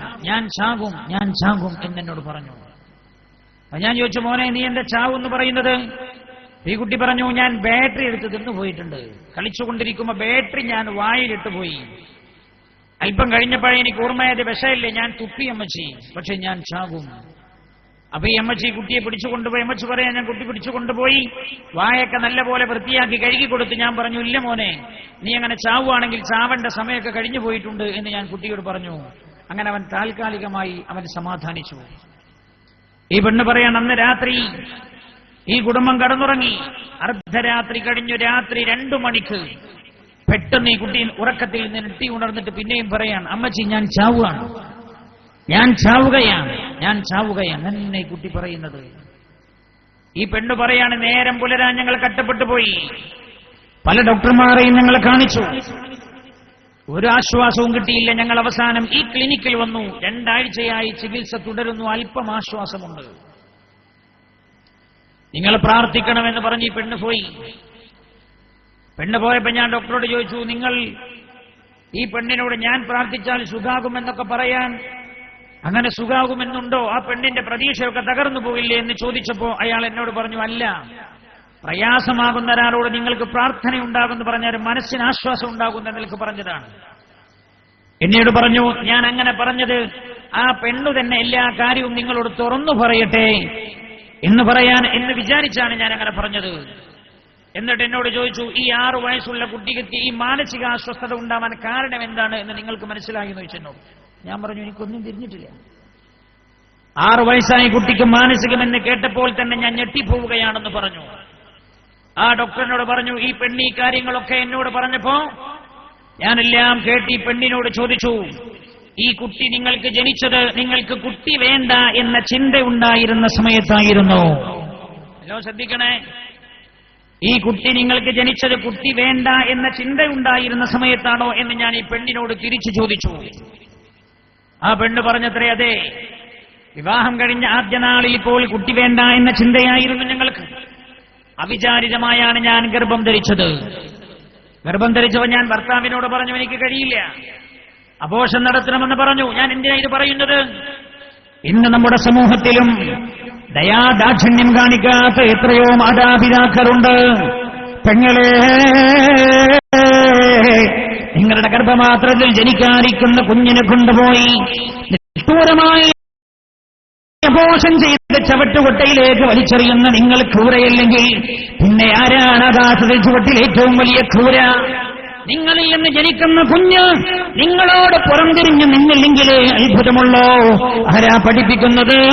നബിയുനാ റസൂലുള്ളാഹി സ്വല്ലല്ലാഹു അലൈഹി വസല്ലം. ഏറ്റവും വലിയ തമ്മാടികളാണവർ. തന്റെ ഗർഭപാത്രത്തിൽ തന്റെ രക്തത്തിൽ ജനിക്കാൻ പോകുന്ന കുഞ്ഞിനെ കൊണ്ടുപോയി അബോർഷൻ ചെയ്യുന്നവർ. അങ്ങനെയുള്ളവർ ക്രൂരരാണ്. അവരുടെ മക്കൾ അവരോട് ക്രൂരത കാണിച്ചില്ലെങ്കിലേ അത്ഭുതമുള്ളൂ. വളരെ പ്രധാനമാണ് വിഷയം. ഇയാൾ എന്നോട് പറഞ്ഞു, ഞാൻ ആ പെണ്ണിനോട് ചോദിച്ചപ്പോൾ പെണ്ണ് പറഞ്ഞു, ശരിയാണ് സാർ, ഞാൻ എന്റെ ഭർത്താവിനോട് പലതവണ പറഞ്ഞപ്പോഴും ഭർത്താവ് പറഞ്ഞു, ദൈവം തന്നതല്ലേ, നമുക്ക് ഏറ്റുവാങ്ങാമെന്ന് പറഞ്ഞു. അങ്ങനെ ഞാൻ പ്രസവിക്കുന്നവരെ എന്റെ മനസ്സസ്വസ്ഥമായിരുന്നു. കാരണം വേണ്ട എന്ന അവസ്ഥയിലായിരുന്നു ഞാൻ ഗർഭം ധരിച്ചത്. ഈ കുട്ടി ഇപ്പൊ പറഞ്ഞത് അതാണ്. ഈ ഡോക്ടർ പറഞ്ഞു, കുട്ടി പറയുന്നത് അതാണ്. ഞാൻ ചാകാണ്. കാരണം ഇത് വേണ്ട എന്നൊരു ചിന്ത ഈ മാതാവിന്റെ മനസ്സിലുണ്ടായത് ഈ കുട്ടിയെ സ്വാധീനിച്ചു എന്നാണ് ഇയാൾ എന്നോട് പറഞ്ഞത്. എത്രമാത്രം പ്രസക്തമാണ് അല്ലാഹുവിന്റെ ഹബീബിന്റെ ഹദീസ്. എന്നിട്ട് ഇയാൾ എന്നോട് പറഞ്ഞു, പൊന്നു നബി സല്ലല്ലാഹു അലൈഹി വസല്ലം തങ്ങൾ പറഞ്ഞിട്ടില്ലേ, ശാരീരികമായി ബന്ധപ്പെടുന്ന സമയത്ത് പോലും അല്ലാഹുവിന്റെ ചിന്തയിലാകണമെന്ന് പറഞ്ഞില്ലേ? അതേറെ പ്രസക്തമാ. ഇയാൾ പറയുകയാണ്, മാതാവും പിതാവും ഒന്നിച്ച് ജീവിക്കുമ്പോൾ അവരുടെ മാനസികമായ ചിന്ത പോലും ഈ കുഞ്ഞിനെ സ്വാധീനിക്കുന്നുണ്ട് എന്നീ ഡോക്ടറാണ് എന്നോട് പറഞ്ഞത്. അതുകൊണ്ട് എന്റെ സഹോദര, രണ്ടാമതായി നമ്മൾ ശ്രദ്ധിക്കേണ്ട ഏറ്റവും പ്രധാനപ്പെട്ട സമയമാണത്. ശ്രദ്ധിക്കണേ. കഴിഞ്ഞില്ല, ഞാൻ നേരത്തെ പറഞ്ഞില്ലേ, 10 മാസവും ഈ കുട്ടി കിടക്കുന്നത് ഉമ്മയുടെ ഗർഭപാത്രത്തിലാണ്. അതുകൊണ്ട് ഉമ്മയുള്ള സമയമേറെ പ്രധാനമാണ്. ആ സമയത്ത് നിങ്ങൾ ചിന്തിക്കുന്നത്, നിങ്ങൾ കാണുന്നത്, ആ പെണ്ണ് കാണുന്നത് ഈ കുട്ടിയെ സ്വാധീനിക്കുന്ന. സാധാരണ ഡോക്ടർമാർ പറഞ്ഞിട്ടില്ല നിങ്ങള്, അല്ലേ, മെൻസസ് നിലച്ചു, കൊണ്ടുപോയി കാണിക്കും ഡോക്ടേഴ്സിനെ. ഡോക്ടർമാരെ കാണിച്ചാൽ ഡോക്ടർമാരെ പറയും, പരിശോധന നടത്തിയിട്ട് പറയും, ഇത് പോസിറ്റീവാണ്, ഗർഭിണിയായിട്ടുണ്ട് എന്ന് തെളിഞ്ഞാൽ പിന്നെ ഡോക്ടർ തന്റെ റൂമിലേക്ക് വിളിച്ചിട്ട് ഭർത്താവിനെയും കൂടെ വിളിച്ചിട്ട് അങ്ങനല്ലേ കുറെ ഉപദേശങ്ങൾ കൊടുക്കും. ആ കൊടുക്കുന്ന കൂട്ടത്തിൽ കഴിക്കേണ്ട ഭക്ഷണം പറയും, കഴിക്കാൻ പാടില്ലാത്തത് പറയും, ശ്രദ്ധിക്കേണ്ടത് പറയും. ഇതൊക്കെ പറഞ്ഞിട്ട് പറയുന്ന വളരെ പ്രധാനപ്പെട്ട ഒരു കാര്യമുണ്ട്. ഭർത്താവിനോട് പറയും, ഇവളെ ടെൻഷനാക്കരുത് എന്ന് പറഞ്ഞ് ഭർത്താവിനോട് അത് പറഞ്ഞാൽ ലാസ്റ്റ് വിടുക. എന്താ? മാനസികമായി വിഭ്രാന്തി കുട്ടിയെ സ്വാധീനിക്കുന്നുണ്ട്. ഈ ഭർത്താവ് ഗൾഫിലാണെന്ന് വെക്കാൻ 2 മാസം കഴിയുമ്പോൾ തിരിച്ചു പോകാൻ നിൽക്കാൻ. ഇവള് ചോദിക്കും, എനിക്ക് പണിയൊന്നും എടുക്കാൻ പറ്റൂല, ശ്രദ്ധിക്കണം, വിശ്രമിക്കണമെന്ന് ഡോക്ടർ പറഞ്ഞിട്ടുണ്ട്. സമയം ഞാൻ എങ്ങനെ കളയാ? എന്റെ സമയം നീങ്ങിപ്പോകുന്നില്ല, നിങ്ങൾ പോവുകയോടെ ചെയ്താൽ ഞാൻ ഒറ്റപ്പെട്ടു പോകില്ലേ? അപ്പൊ ഈ ഭാര്യക്ക് സമയം തള്ളി നീക്കാനായി അവൻ വാങ്ങിച്ചു കൊടുത്ത 24 ഇഞ്ചിയുടെ TV, 36 ഇഞ്ചിയുടെ TV, അതിലൂടെ ഈ പെണ്ണ് കാണുന്ന സീരിയലുകൾ. പെങ്ങളെ, നിങ്ങളുടെ വയറിനകത്തിരിക്കുന്ന, നിങ്ങളുടെ ഗർഭപാത്രത്തിലിരിക്കുന്ന കുഞ്ഞിനെ സ്വാധീനിക്കുന്നുണ്ട്. നിങ്ങൾ കണ്ണുകൊണ്ട് കാണുന്നത്, നിങ്ങളുടെ ചെവി കൊണ്ട് കേൾക്കുന്നത്, നിങ്ങളുടെ ശരീരത്തെ സ്വാധീനിക്കുന്നത് എല്ലാം ഈ കുട്ടിയിൽ സ്വാധീനം ചെലുത്തുന്നുണ്ട്. നല്ലപോലെ ശ്രദ്ധിക്കണേ. അപ്പൊ ഒരു പെണ്ണ് സിനിമ എങ്ങനെ കാണാം? ആ സിനിമയുടെ അവസാനം ഭീകരമായ അവസ്ഥയിലാണ് പര്യവസാനിക്കുന്നതെന്ന് വെക്കുക. ഭീകരമായ പര്യവസാനമാണെങ്കിൽ കണ്ട ആൾ ഒരു നിമിഷം ടെൻഷനാവും. ഇതിൽ മുഴുകിയിരിക്കുന്ന ആളുകളുടെ ടെൻഷനാവുക. ടെൻഷൻ ഈ കുട്ടിയെ ബാധിക്കുന്നുണ്ട്. ഡോക്ടർ ഭർത്താവിനോട് പറഞ്ഞത് അവളെ ടെൻഷനാക്കരുത് എന്നാണ്. എന്നാൽ ഓരോ നിമിഷവും വീട്ടിൽ നിന്ന് ടെൻഷനാവുകയാണ് പെണ്ണ്. ഗർഭിണിയായ പെണ്ണ് ചെയ്യേണ്ടതെന്താ? പഴയ കാലത്തുള്ള ഉമ്മമാർ ഗർഭിണികൾ ഉപദേശിക്കുമായിരുന്നു, അല്ലേ? ഗർഭം ധരിച്ചാ പറയും ഒരു നിസ്കാരം പോലും ഖളാ ആക്കരുത്, എല്ലാ ദിവസവും ഖുർആൻ ഓതണേ, അതേപോലെ ബദ്രിയത്ത് ചൊല്ലണേ, നഫീസത്ത് മാല ചൊല്ലണേ. ഇതൊക്കെ കുട്ടിയിൽ സ്വാധീനം ഉണ്ടാക്കുന്നുണ്ട്. നഫീസത്ത് മാല ചെല്ലുമ്പോൾ അള്ളാഹുവിന് വേണ്ടി ജീവിതം സമർപ്പിച്ച സ്വാത്വികയായ ഒരു മഹദിയുടെ ജീവിത ചരിത്രം ഇങ്ങനെ പറഞ്ഞു പോവാൻ. അപ്പൊ മനസ്സാ ചരിത്രത്തിൽ ഇങ്ങനെ മുഴുകിയിട്ടുണ്ടാകും. ബിസ്മിയും ഹംദും സ്വലാത്തും നൽസലാമും മുന്നേ ബില്ലിനെ ഫീസത്ത് മാല ഞാൻ തുടങ്ങിയിടുന്നേ. നഫീസത്തുൻ മിസ്രിയ റളിയല്ലാഹു അൻഹയുടെ ജീവിതത്തിലൂടെ മനസ്സ് പോകുമ്പോൾ, ചിന്ത പോകുമ്പോൾ ആ ചിന്ത ഈ കുഞ്ഞിനെ സ്വാധീനിക്കുന്നു. നല്ലത് മാത്രമേ പറയാവൂ, നല്ലതേ ചിന്തിക്കാവൂ. അതേപോലെ ഗർഭകാലഘട്ടത്തിൽ ഭയകാലത്ത് ഉമ്മമാർ ദാനധർമ്മങ്ങൾ ചെയ്യാനും പ്രേരിപ്പിക്കുമായിരുന്നു. ഇതെല്ലാം ആ കാലഘട്ടത്തിൽ എന്തെല്ലാം നല്ല സ്വഭാവങ്ങളുണ്ടോ ആ നല്ല സ്വഭാവങ്ങളെല്ലാം ഈ പെണ്ണിലുണ്ടാകണം. പെണ്ണിലുണ്ടായാൽ ആ നല്ല സ്വഭാവങ്ങൾ ഈ മക്കളിലുണ്ടാകും. ആരാ പഠിപ്പിക്കുന്നത്? നബിയുനാ റസൂലുള്ളാഹി സല്ലല്ലാഹു അലൈഹി വസല്ലം ഖദീജ ബീവി റളിയല്ലാഹു അൻഹ പറയുന്നുണ്ട്. ഫാത്തിമ ബീവി റളിയല്ലാഹു അൻഹ ജനിച്ചതിന് ശേഷം ഫാത്തിമ ബീവി റളിയല്ലാഹു അൻഹ ഓടി നടക്കുന്ന പ്രായമായി. ഖദീജ ബീവി റളിയല്ലാഹു അൻഹ പറയുന്നുണ്ട്, എന്റെ കുഞ്ഞുമോൾ ഫാത്തിമയെ കാണുമ്പോൾ റസൂലുള്ളാഹിനെ കാണുന്ന പോലെ തന്നെ, എന്റെ പൊന്നുമോൾ സംസാരിക്കുമ്പോൾ റസൂലുള്ള സംസാരിക്കുന്ന പോലെ, എന്റെ പൊന്നുമോൾ നടക്കുമ്പോൾ റസൂലുള്ള നടക്കുന്ന പോലെ, എന്റെ പൊന്നുമോൾ ഇരുന്നാൽ പൊന്നുനബി ഇരിക്കുന്ന പോലെ, എന്റെ പൊന്നുമോളുടെ സ്വഭാവം റസൂലുള്ളാഹിന്റെ സ്വഭാവം പോലെ. ആലോചിക്കണേ നിങ്ങൾ, എല്ലാം കൈമാറ്റം ചെയ്യപ്പെടുന്നുണ്ട്.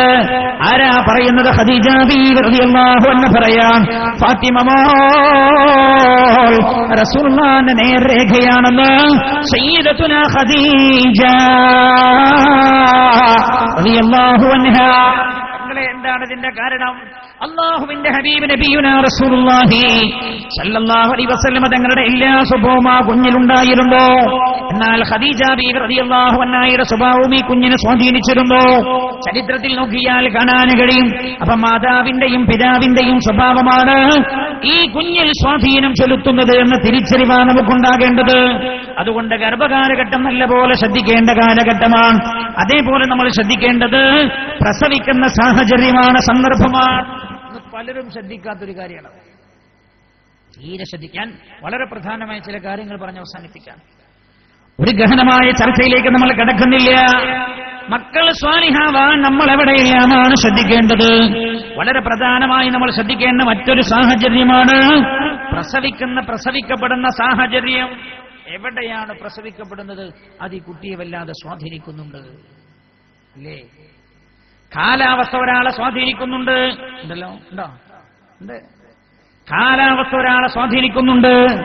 നിങ്ങൾ കണ്ടില്ലേ ഒരു വൃക്ഷം, ആ വൃക്ഷത്തെ കാലാവസ്ഥ സ്വാധീനിക്കുന്നുണ്ട്. അതായത് അതിന്റെ ചുറ്റുഭാഗത്തുമുള്ള അന്തരീക്ഷം അതിനെ സ്വാധീനിക്കുന്നു. നല്ല വേനൽക്കാലമാണോ അത് ഇലകളൊക്കെ കൊഴിഞ്ഞു പോയിട്ടുണ്ടാകും. വർഷക്കാലമാണോ തെളിർത്തുവരും. കാലാവസ്ഥ സ്വാധീനിക്കുകയാണ് അതിനെ എന്ന് പറഞ്ഞാൽ ചുറ്റുപാടുകൾ സ്വാധീനിക്കുന്നുണ്ട്. അതേപോലെ ഈ കുഞ്ഞ് ജനിച്ചു വീഴുന്ന സ്ഥലം ഈ കുഞ്ഞിനെ സ്വാധീനിക്കുന്നുണ്ട്. അതുകൊണ്ട് പ്രസവിക്കാൻ എവിടെയെങ്കിലും അല്ല പോണ്ടത്. ഞാനിപ്പോ ഒറ്റവാക്കിൽ അതേ പറയുന്നുള്ളൂ. ഏറ്റവും നല്ല സാഹചര്യമാണ് മക്കൾക്ക് വേണ്ടി തെരഞ്ഞെടുക്കേണ്ടത്. ആ കാര്യത്തിൽ കഴിഞ്ഞ തലമുറ വിജയിച്ചതാണ്. കഴിഞ്ഞ തലമുറ ആ വിഷയത്തിൽ വിജയിച്ചു. നമ്മുടെ തലമുറ ഇതിൽ പരാജയപ്പെട്ടോ എന്ന് തോന്നിപ്പോവുകയാണ്. കുട്ടിയെ ആദ്യമായി സ്പർശിക്കുന്ന ആളാര്? കുട്ടി ജനിച്ചു വീഴുന്ന സാഹചര്യമേത്? അവൻ കേൾക്കുന്ന വാക്കെന്ത്? ഈ കുട്ടിയിൽ സ്വാധീനം ചെലുത്തുന്നുണ്ടെന്ന് ഹബീബായ നബിയുനാ മുഹമ്മദ് മുസ്തഫ സല്ലല്ലാഹു അലൈഹി വസല്ലം, മഹാനായ നബിയുനാ റസൂലുള്ളാഹി സല്ലല്ലാഹു അലൈഹി വസല്ലം തങ്ങൾ പൂജാതരായ മാസമാണല്ലോ പരിശുദ്ധമായ റബീഉൽ അവ്വൽ. റസൂലുള്ള ജനിച്ചു വീഴുന്ന സാഹചര്യത്തെ കുറിച്ച് മങ്കൂസ് മൗലിദിൽ പറയുന്നത്. അള്ളാഹുവിന്റെ ഹബീബ് ജനിക്കുന്ന സാഹചര്യം ചുറ്റുഭാഗത്തും മലക്കുകളാണ്.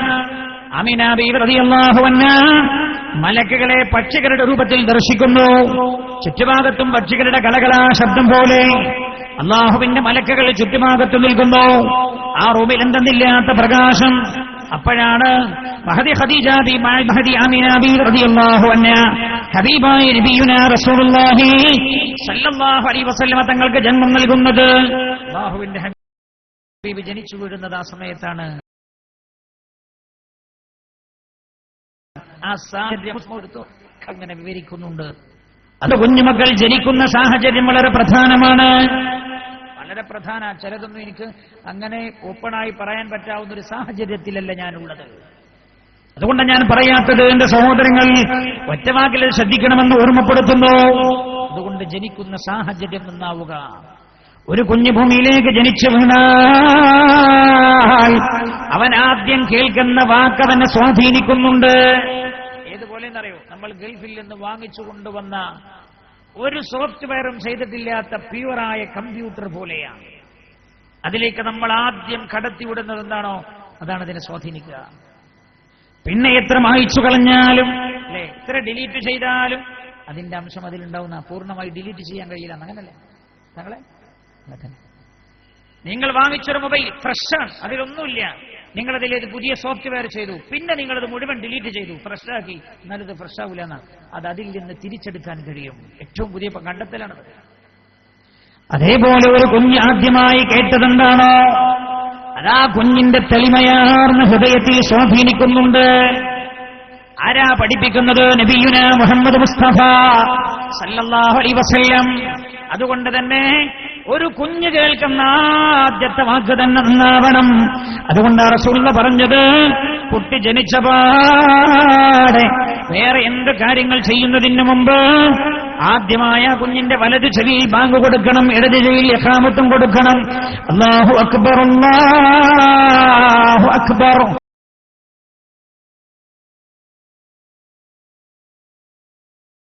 അല്ലാഹു അക്ബർ. അല്ലാഹു അലൈഹി വസല്ലമ തങ്ങളുടെ തിരുദൂതരുടെ പേരാവണം. അത് ഈ കുഞ്ഞിൽ സ്വാധീനം ചെലുത്തുന്നുണ്ട്.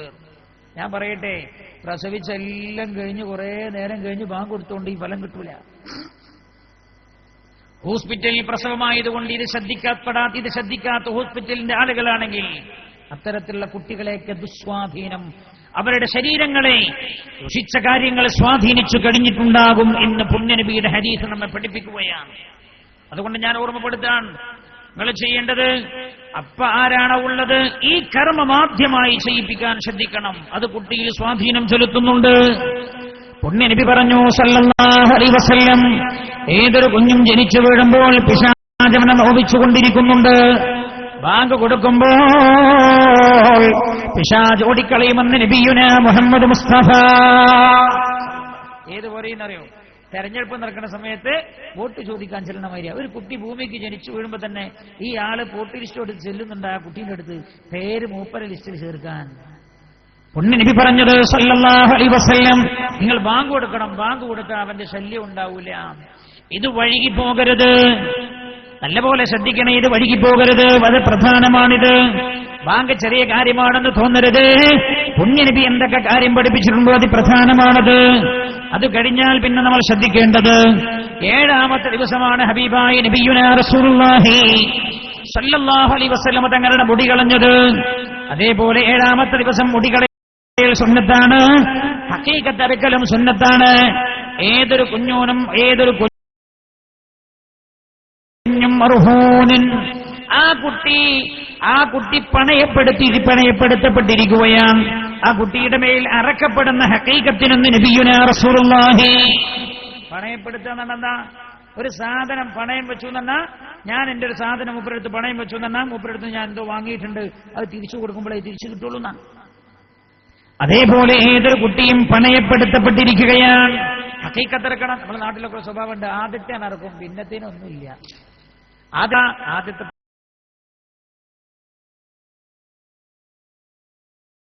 ദിവസവും ഭാര്യന്റെ വീട്ടിൽ നിന്നാണ് അർത്ഥത്തിലെ പോത്തിനെ കൊണ്ടേ 2.5-3 കിൻഡലുള്ള പോറ്റ്.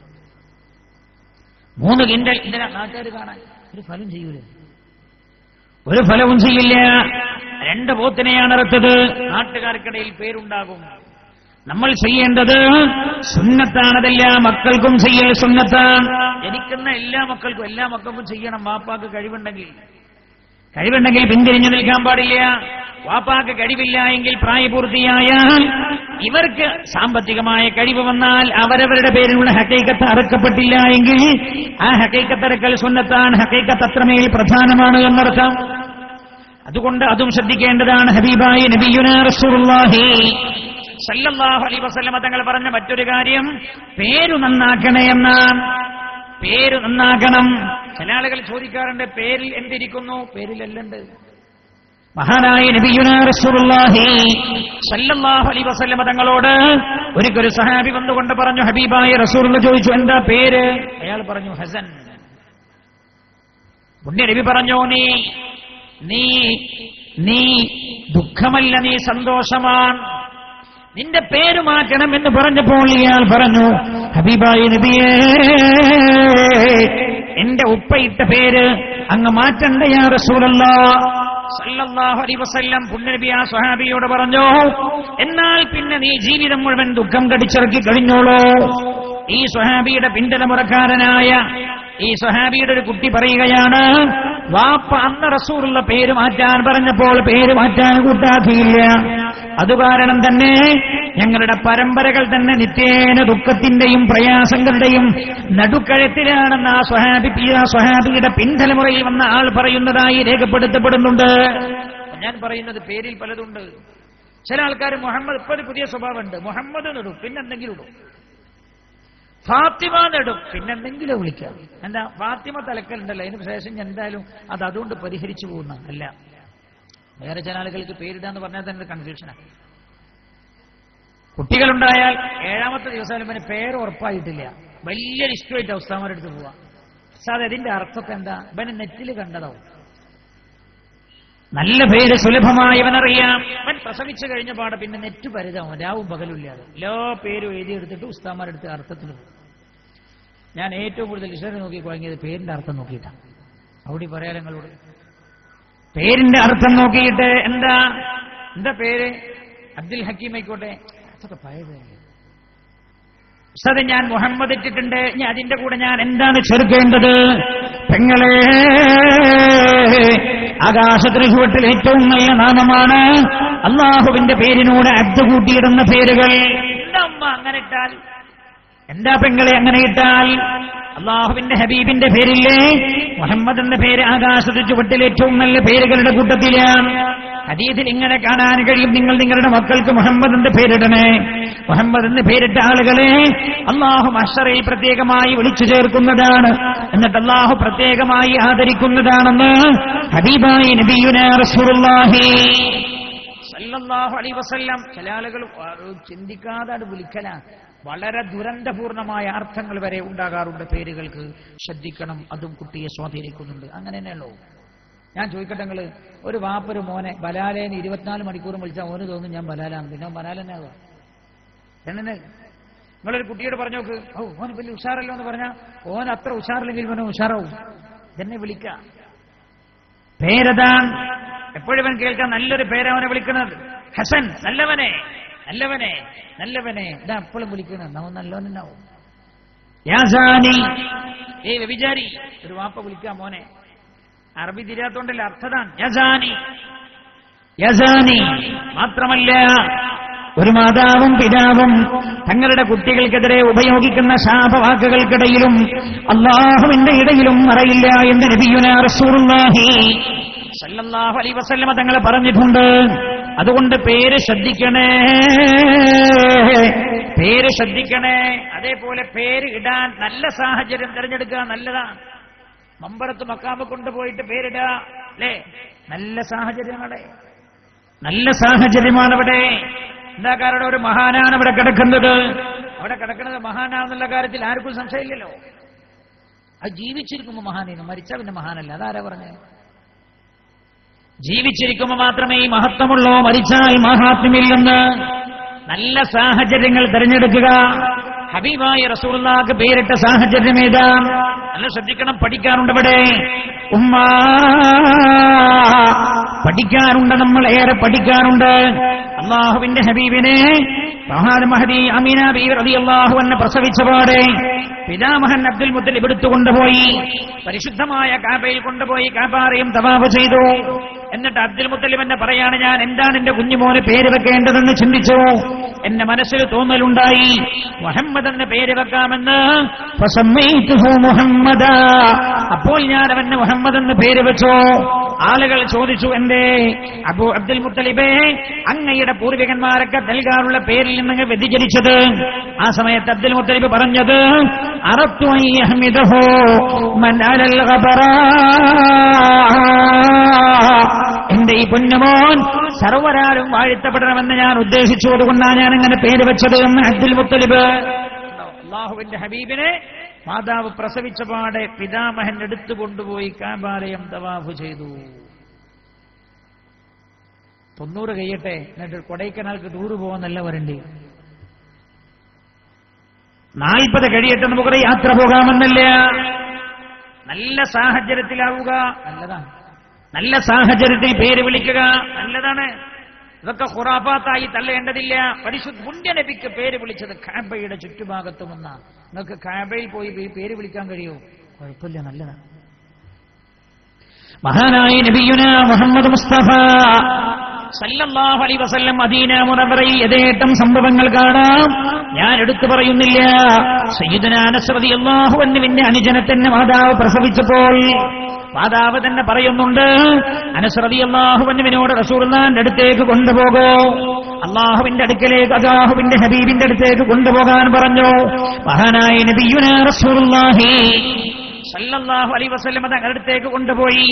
അല്ലാഹുവിന്റെ ഹബീബിന്റെ അടുത്ത് കൊണ്ടുപോയി. റസൂലുള്ളാഹി അനസ് റളിയല്ലാഹു അൻഹുവിന്റെ കയ്യിൽ നിന്ന് അനസ് റളിയല്ലാഹു അൻഹുവിന്റെ സഹോദരനെ വാങ്ങിയിട്ട് തന്റെ ഇരുത്തിയിട്ട് പുണ്യനബി ഒരു ഈത്തപ്പഴത്തിന്റെ ചുളയെടുത്തതിന്റെ ഒരു കട്ടം വായിലിട്ട് ചവച്ചു.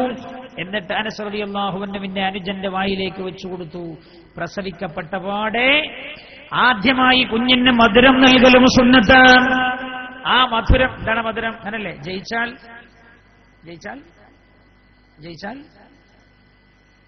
ലഡു, എന്ത് ലഡു? അത് വേണ്ട. ജയിച്ചാൽ ലഡു വിതരണം, മദ്രസ ഉദ്ഘാടനത്തിന് പായസ വിതരണം, സന്തോഷം ഉണ്ടാവുമ്പോ മധുരം നൽകലാണ്. അതേപോലെ ഭൂമിയിലേക്കുള്ള സമാഗതമാണ്, കടന്നു വരവാണ്. അപ്പം മധുരം കൊടുത്തിട്ട് ആളെ സ്വീകരിക്കുകയാണ് എല്ലാവരും. മധുരം നൽകൽ സുന്നത്താണ്. സയ്യിദുനാ റസൂലുള്ളാഹി സല്ലല്ലാഹു അലൈഹി വസല്ലം തങ്ങൾ പഠിപ്പിച്ചു, ആ മധുരം നല്ല ഒരു മനുഷ്യന്റെ ഉമിനീരുമായി ചേർത്ത് നൽകൽ നല്ലതാണ്. സ്വാലിഹായ ഒരു മനുഷ്യന്റെ ഉമിനീർ ചേർത്താണ് അത് കൊടുത്തതെങ്കിൽ ആ ഉമിനീരിന്റെ സ്വാധീനം ആ ശരീരത്തിലുണ്ടാവും. ഉമിനീരിന്റെ സ്വാധീനം ആ ശരീരത്തിലുണ്ടാകും. ശ്രദ്ധിക്കുന്നത് നല്ലതാണ്. എന്നിട്ട് മഹാനായ നബിയുനാ റസൂലുള്ളാഹി സല്ലല്ലാഹു അലൈഹി വസല്ലം തങ്ങൾ എത്രയോ മക്കൾക്ക് പേര് വെച്ചത് ഹദീസുകളിൽ വേറെ കാണാം. പുണ്യനബി പേര് വെച്ചു. അതേപോലെ സ്വാലിഹീങ്ങളായ ആളുകളോട് പേര് വിളിപ്പിക്കുക, ഇതൊക്കെ നല്ലതാണ്. ഇതൊക്കെ ഇല്ലാതായി പോയത് എന്തുകൊണ്ടറിയോ? എല്ലാം കണക്കാന്ന് പറഞ്ഞിട്ട് ചില ആളുകൾ രംഗത്ത് വന്നുകൊണ്ടാണ്. ഭൂമിയിൽ എല്ലാവരും കണക്കാ, എല്ലാം കണക്കാ, എല്ലാ ദിവസവും കണക്കാ, എല്ലാം കണക്കാണ്. അതുകൊണ്ട് തന്നെ പ്രാധാന്യമുള്ള ഒന്നുമില്ല എന്നൊരു ചിന്ത അവർ വരുത്തി തീർത്തു. അതാണ് ഈ സമൂഹത്തെ ഇത്രമേൽ അപജയത്തിലേക്ക് കൊണ്ടുപോയത്. അല്ലാഹു യഥാർത്ഥമായ രീതിയിൽ സത്യം ഉൾക്കൊള്ളാൻ അല്ലാഹു നമുക്ക് തൗഫീക്ക് ചെയ്യട്ടെ. പേര് നന്നാക്കുക, നല്ല പേരിടുക. മഹാനായ നബിയുനാ മുഹമ്മദ് മുസ്തഫ സല്ലല്ലാഹു അലൈഹി വസല്ലം തങ്ങൾ പഠിപ്പിച്ചു. ശ്രദ്ധിക്കണം, അടുത്ത കാര്യം റസൂലുള്ളാഹി പറഞ്ഞത്, മാതാപിതാക്കൾ ഏറ്റവും നല്ല മാതൃകയായി കുട്ടികളുടെ മുമ്പിൽ ജീവിക്കുക. ജനിച്ചു വീണൊരു കുട്ടി നിങ്ങൾ ശ്രദ്ധിച്ചിട്ടുണ്ടോ? ഒരു കുട്ടി ഭൂമിയിലേക്ക് ജനിച്ചു വീണ ആ സമയം തന്നെ അവൻ കാണുന്നുണ്ടല്ലോ. അതുകൊണ്ട് ആ ശബ്ദം കേൾക്കുമ്പോൾ ഇങ്ങനെ കണ്ണുകൊണ്ട് തിരിഞ്ഞു നോക്കുന്നത്. കേൾക്കുന്നുണ്ട്, കാണുന്നുണ്ട്, കേൾക്കുന്നുണ്ട്. ശബ്ദം കേട്ടത് കൊണ്ടാ തിരിഞ്ഞു നോക്കിയത്. നോക്കുന്നത് കാണുന്നത് കൊണ്ടാണ്. കണ്ട് എന്നാ ഈ കുട്ടി സംസാരിക്കുന്നില്ല. ജനിച്ചു വീണപാടൊരു കുട്ടി ചെയ്യാത്തത് സംസാരം മാത്ര, കരയ മാത്ര ചെയ്യാം. സംസാരിക്കുന്നത് എപ്പോഴാ? 2 കൊല്ലം കഴിഞ്ഞു, 1.5 കൊല്ലം കഴിഞ്ഞു, 1 വയസ്സ് കഴിഞ്ഞിട്ടാണ് സംസാരം ആരംഭിക്കുന്നത്. ഒരു മനഃശാസ്ത്രൻ വളരെ ഭംഗിയായി വിവരിപ്പിച്ചു. അയാൾ പറഞ്ഞു, ജനിച്ചു വീണപാടൊരു കുട്ടി സംസാരിക്കുന്നില്ല, കാണുന്നുണ്ട്, കേൾക്കുന്നുണ്ട്. എന്തുകൊണ്ടാണ് സംസാരിക്കാത്തത്? 1 കൊല്ലമോ 1.5 കൊല്ലമോ കഴിഞ്ഞാൽ ഈ കുട്ടി സംസാരിക്കുന്നത് എന്താ? ഈ 1 കൊല്ലവും വാപ്പ എന്താണോ പറഞ്ഞത് അതായിരിക്കും ഈ കുട്ടി പറയാ. ഉമ്മ എന്താണോ പറഞ്ഞത് അതായിരിക്കും ഈ കുട്ടി പറയുന്നത്. അല്ലേ? ആ വീട്ടിൽ ഏറ്റവും കൂടുതൽ ലാ ഇലാഹ ഇല്ലല്ലാഹ് എന്ന് കേട്ട കുഞ്ഞാണോ, ആ കുഞ്ഞ് ആദ്യമായി പറയുന്നത് ലാ ഇലാഹ ഇല്ലല്ലാഹും. അല്ലേ? ഉമ്മ ഉമ്മ ഉമ്മ എന്നാണ് ആ കുട്ടി ഏറ്റവും കൂടുതൽ കേട്ടതെങ്കിൽ 1 കൊല്ലം കഴിഞ്ഞ് 1.5 കൊല്ലം കഴിഞ്ഞ് ഈ കുഞ്ഞ് സംസാരിക്കുന്നത് ഉമ്മ എന്നായിരിക്കും. ഇനി വാപ്പാന്നായി കുട്ടി ആദ്യം കേട്ടതെങ്കിൽ വാപ്പാന്നായിരിക്കും. ഈ കുട്ടി ഏറ്റവും കൂടുതൽ കേട്ടത് എന്താണോ അത് ഈ കുട്ടിയെ സ്വാധീനിക്കുന്നു. അപ്പൊ ശ്രദ്ധിക്കണ്ടേ? വളരെ ശ്രദ്ധിക്കേണ്ട കാലഘട്ടമാണ് മുലകുടി കാലഘട്ടം. നമ്മൾ അവഗണിച്ചു കളയാൻ പാടില്ലാത്ത സമയമാണത്. മുലകുടിയുടെ കാലഘട്ടം എന്ന് പറയുന്നത് ആദ്യമായി ഫ്രഷായി കുഞ്ഞ് കേൾക്കുകയും കാണുകയും ചെയ്യുകയാണ്. അതുകൊണ്ട് എന്തു കണ്ടാലും എന്ത് കേട്ടാലും ആ കുഞ്ഞിലൊരു സ്വാധീനം ചെലുത്തുന്നുണ്ട്. മാത്രമല്ല, ഈ കുട്ടി എപ്പോ കേൾക്കാൻ തുടങ്ങിയിട്ടുണ്ട്? നിങ്ങള് ഉമ്മാന്റെ ഗർഭപാത്രത്തിൽ കിടക്കുന്ന സമയത്ത് തന്നെ ഈ കുട്ടി കേൾക്കാൻ തുടങ്ങിയിട്ടുണ്ട്.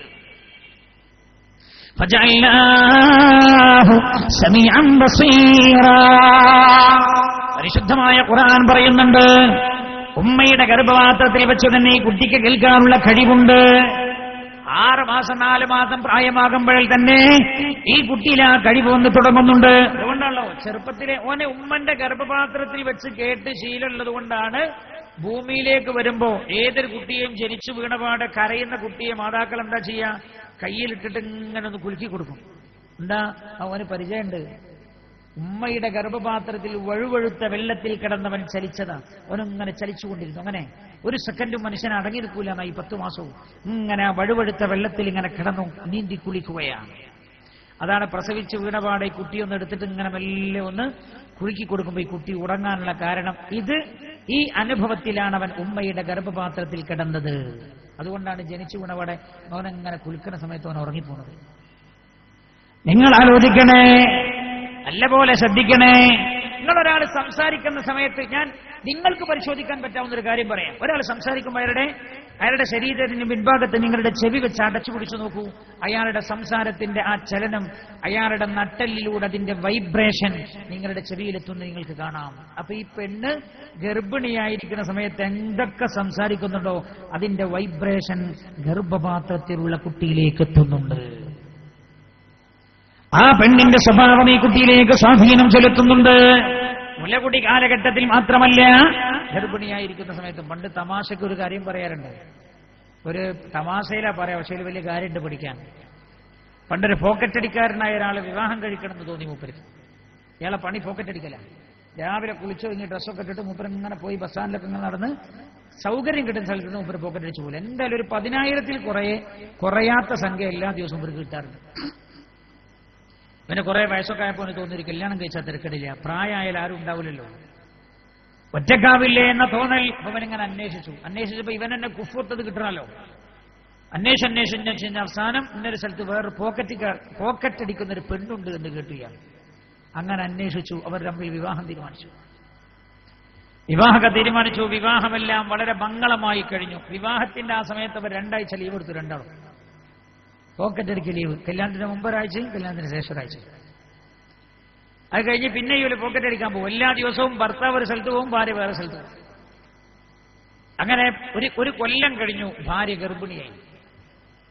10 മാസം തികഞ്ഞോ, പ്രസവിക്കാൻ ഹോസ്പിറ്റലിൽ അഡ്മിറ്റായി.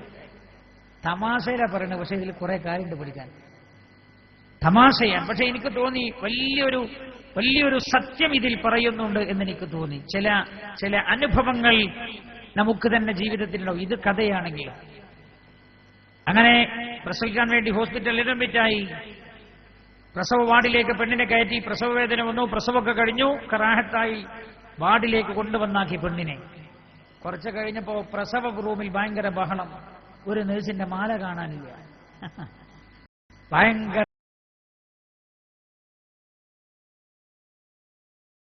ബഹളം പ്രസവ റൂമിൽ. ഓരോരുത്തർ അങ്ങോട്ടും ഇങ്ങോട്ടും പറയാണ്. ഈ റൂമിൽ നിന്നൊരാൾ ചെന്നിട്ട് ഈ ഡോക്ടറോട് പറഞ്ഞത്, സാറേ, കുട്ടി പ്രസവിക്കപ്പെട്ടിട്ട് 5 മണിക്കൂർ കഴിഞ്ഞല്ലോ, കുട്ടിയുടെ ഒരു കൈ മാത്രമേ തുറക്കുന്നുള്ളൂ, മറ്റേ കൈ തുറക്കില്ല. കുട്ടിയുടെ കൈ ഇങ്ങനെ പിടിച്ച പോലെ തന്നെ. അപ്പോഴാണ് ഡോക്ടർ അർജന്റായിട്ട് വന്നു. നേഴ്സുമാരെ വിളിച്ചിട്ട് പറഞ്ഞു, കൈയൊന്ന് നിവർത്തി നോക്കാൻ വേണ്ടി പറഞ്ഞു. വിരലുകൾ ഓരോ നേഴ്സും ഓരോ വിരൽ പിടിച്ചിട്ടാണ് നിവർത്തിയത്. നിവർത്തി മൂന്നാമത്തെ വിരല് നിവർത്തി നോക്കിയപ്പോഴാണ് ഈ നേഴ്സിന്റെ മാല കുട്ടീന്റെ കയ്യിലാണ്. അപ്പൊ എന്താ, ഉമ്മാന്റെ ഗർഭപാത്രത്തിൽ നിന്ന് പുറത്തിങ്ങനെ പൂർണ്ണ വരവില് പോക്കറ്റ് അടിച്ചത്. ഇത്ര അതിവിദഗ്ധമായി. എന്താ കാരണം? വാപ്പയും പോക്കറ്റ് അടിക്കാരനാണ്, ഉമ്മയും പോക്കറ്റ് അടിക്കാരിയാണ്.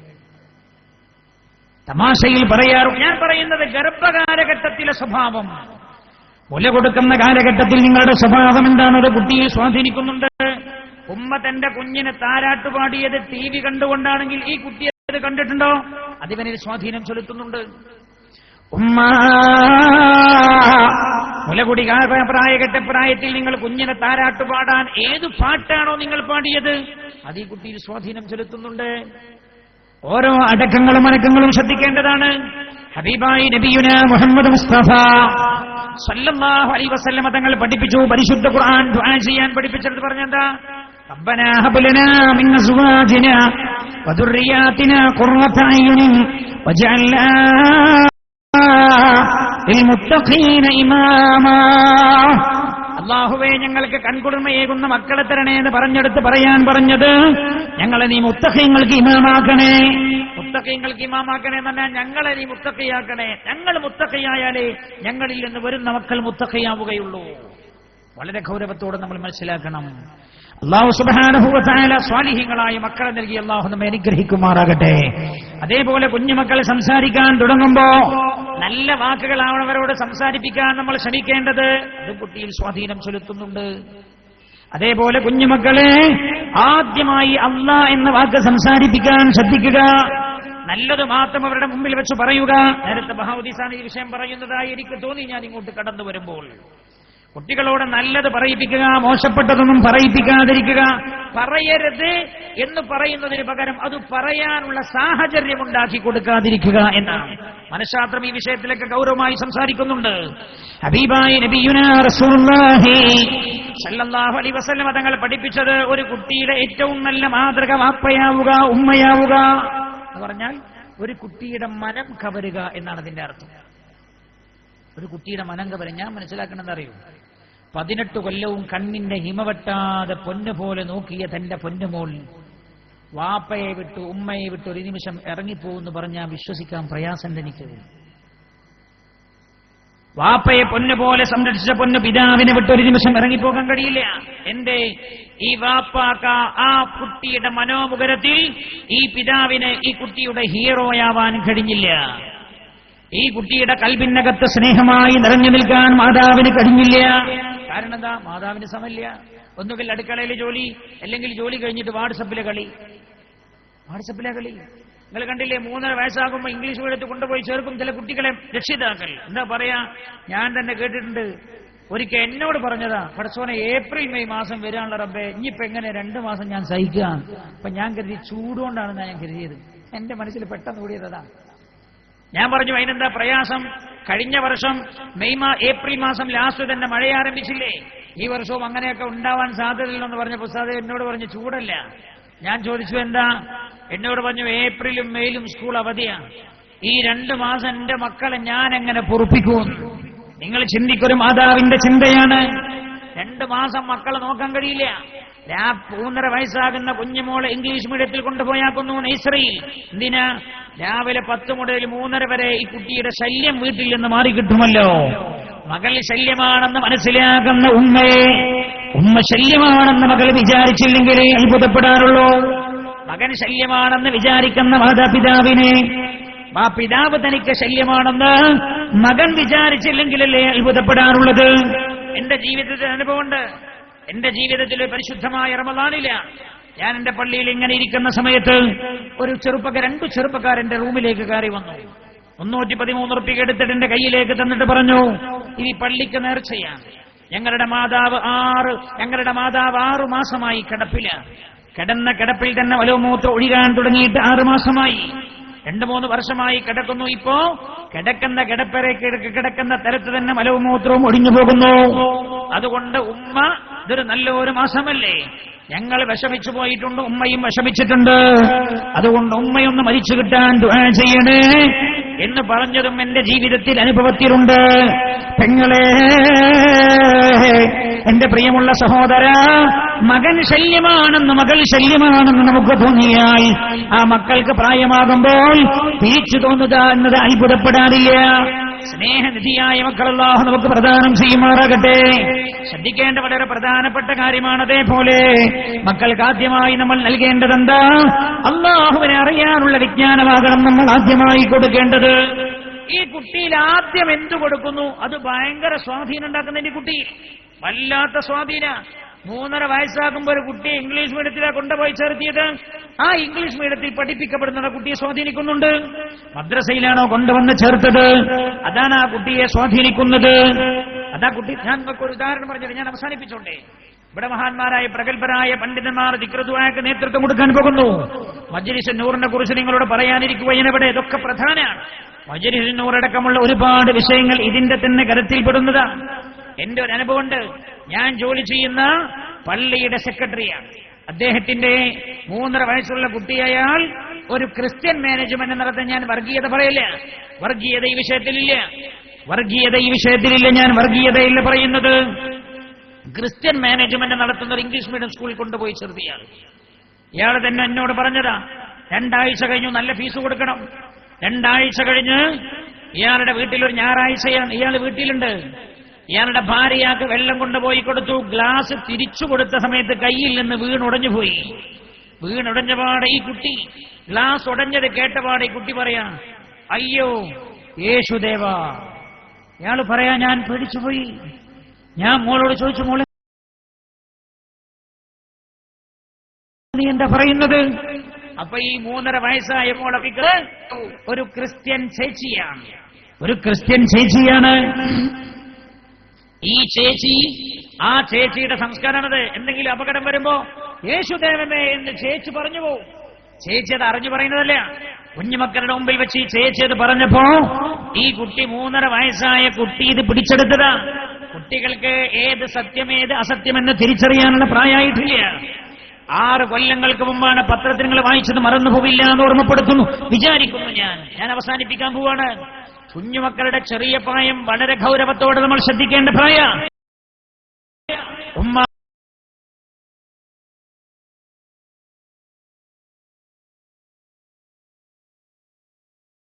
ഒരു കുട്ടി സ്വാലിഹാവാൻ വയന്നു നടക്കുന്ന സമയത്ത് ഒരു കോഴിമുട്ട കൊടുത്ത് ദ്വാരിപ്പിച്ചാ പോരാ.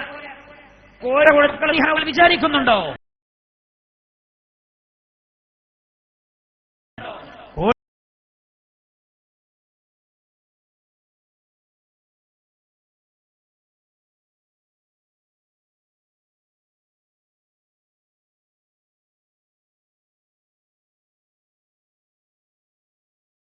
കോഴിമുട്ടിലെ ദ്വാ ചെയ്യിപ്പിക്കണം, അതിന്റെ സ്വയമുണ്ട്. പക്ഷെ കുഞ്ഞിക്കാവുന്നതിന് മുമ്പേ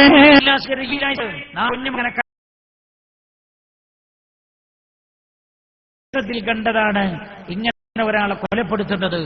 എന്റെ അയൽപ്പക്കത്താവുന്ന സംഭവം നിങ്ങൾക്ക് 4 വയസ്സുള്ള 2 കുട്ടികൾ കളിക്കാൻ അവരുടെ വീട്ടിൽ കഴിഞ്ഞ അതിന്റെ തൊട്ട് മുമ്പുള്ള ആഴ്ച വിരുന്നുകാർ വന്നപ്പോ കോഴിയെ അറുത്തിട്ടുണ്ടായിരുന്നു. ഇനി കുട്ടികൾ കണ്ടു.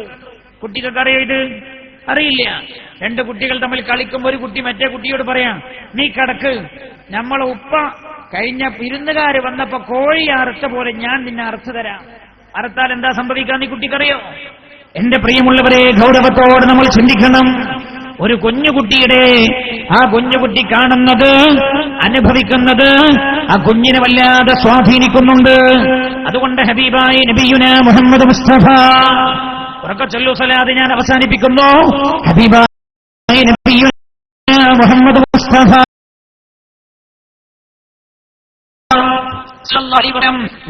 നല്ല സാഹചര്യം ഉണ്ടാക്കി കൊടുക്കാനാണ്.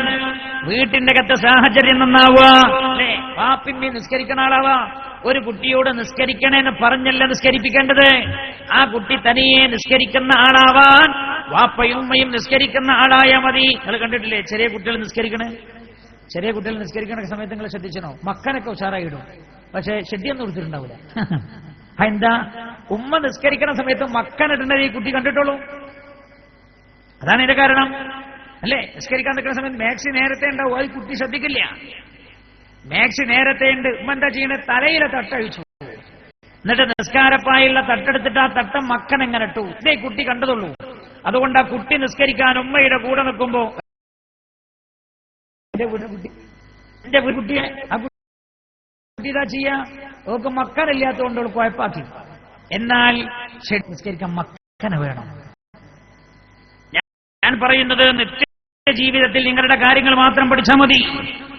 അതുകൊണ്ട് ഞാൻ ഓർമ്മപ്പെടുത്തുന്നു, പുണ്യനബി പറഞ്ഞത് നല്ല സാഹചര്യമുണ്ടാക്കി കൊടുക്കാനാണ്. നമ്മുടെ വീടിന്റെ അന്തരീക്ഷം നന്നാവണം, വാപ്പ നന്നാവണം, ഉമ്മ നന്നാവണം, സാഹചര്യങ്ങൾ നന്നാവണം, കുട്ടികളെ കാണുന്നവർ നല്ലവരാവണം.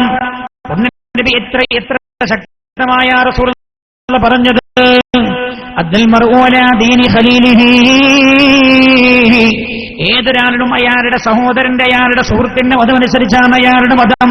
ഫല്യൻദുർ അഹദുക്കും മൻ യുഖാലിലു, അതുകൊണ്ട് ആരോടാണ് ഈ കുട്ടി കൂടുകൂടുന്നത്, ഓരോരുത്തരും കൂട്ടുകൂടുന്നത് ആരോടാണെന്ന് ശരിക്കും ശ്രദ്ധിക്കണമെന്ന് ഹബീബായ നബിയുനാ റസൂലുള്ളാഹി സ്വല്ലല്ലാഹു അലൈഹി വസല്ലം. ബക്കറ്റ് വരുന്നുണ്ട്, അത് കണ്ടാൽ മനസ്സിലാവില്ല. അംസാരി ചമ്മാട്ടുകാർക്കൊക്കെ കണ്ടാൽ മനസ്സിലാവുന്ന ഞാൻ വിചാരിച്ചത്, അതുകൊണ്ടാണ് ഞാനൊന്നും പറയാതിരുന്നത്. ബക്കറ്റ് നിങ്ങളുടെ അടുത്തേക്ക് വരുന്നുണ്ട്, ഒരു ചുവപ്പ് ബക്കറ്റ് ഒരു നീല ബക്കറ്റും തർക്കമാണ് എഴുതിയിട്ട്. അതുകൊണ്ട് രണ്ടും നിറച്ചിട്ട് നിങ്ങൾ കൊടുത്തേക്കണം എന്ന് ഓർമ്മപ്പെടുത്തി നമ്മളെ പരിപാടി വിജയിക്കണം. അല്ലാഹു വിജയിപ്പിച്ചു തരട്ടെ. റഹ്മുർ-റഹീമീനായ റബ്ബേ, നീ ഖബൂൽ ചെയ്യണേ അല്ലാഹ്. വീടിന്റെ അന്തരീക്ഷം പരിശുദ്ധമായ ഖുർആൻ പാരായണം ചെയ്യുന്ന അന്തരീക്ഷമാണ്. കുട്ടികൾ താനെ ഖുർആൻ ഓതാൻ തുടങ്ങും. അതേപോലെ കുഞ്ഞുമക്കൾക്ക് ഹൃദയം നിറഞ്ഞു സ്നേഹം കൊടുക്കുക. ഇത് നേരില്ലാത്ത കാലത്ത് ഞാൻ വളരെ ശക്തമായി ഓർമ്മപ്പെടുത്താം. ഉമ്മ, നിങ്ങൾക്ക് ഏറ്റവും വലുത് നിങ്ങളുടെ മക്കളാണ്. നിങ്ങളുടെ മക്കളാണ്. മക്കൾക്ക് ഹൃദയം നിറഞ്ഞ് സ്നേഹം കൊടുക്കുക. ആ ഹൃദയത്തിൽ മറ്റൊരാൾക്ക് കയറി വരാനുള്ള ഗ്യാപ്പ് കൊടുക്കാതിരിക്കുക.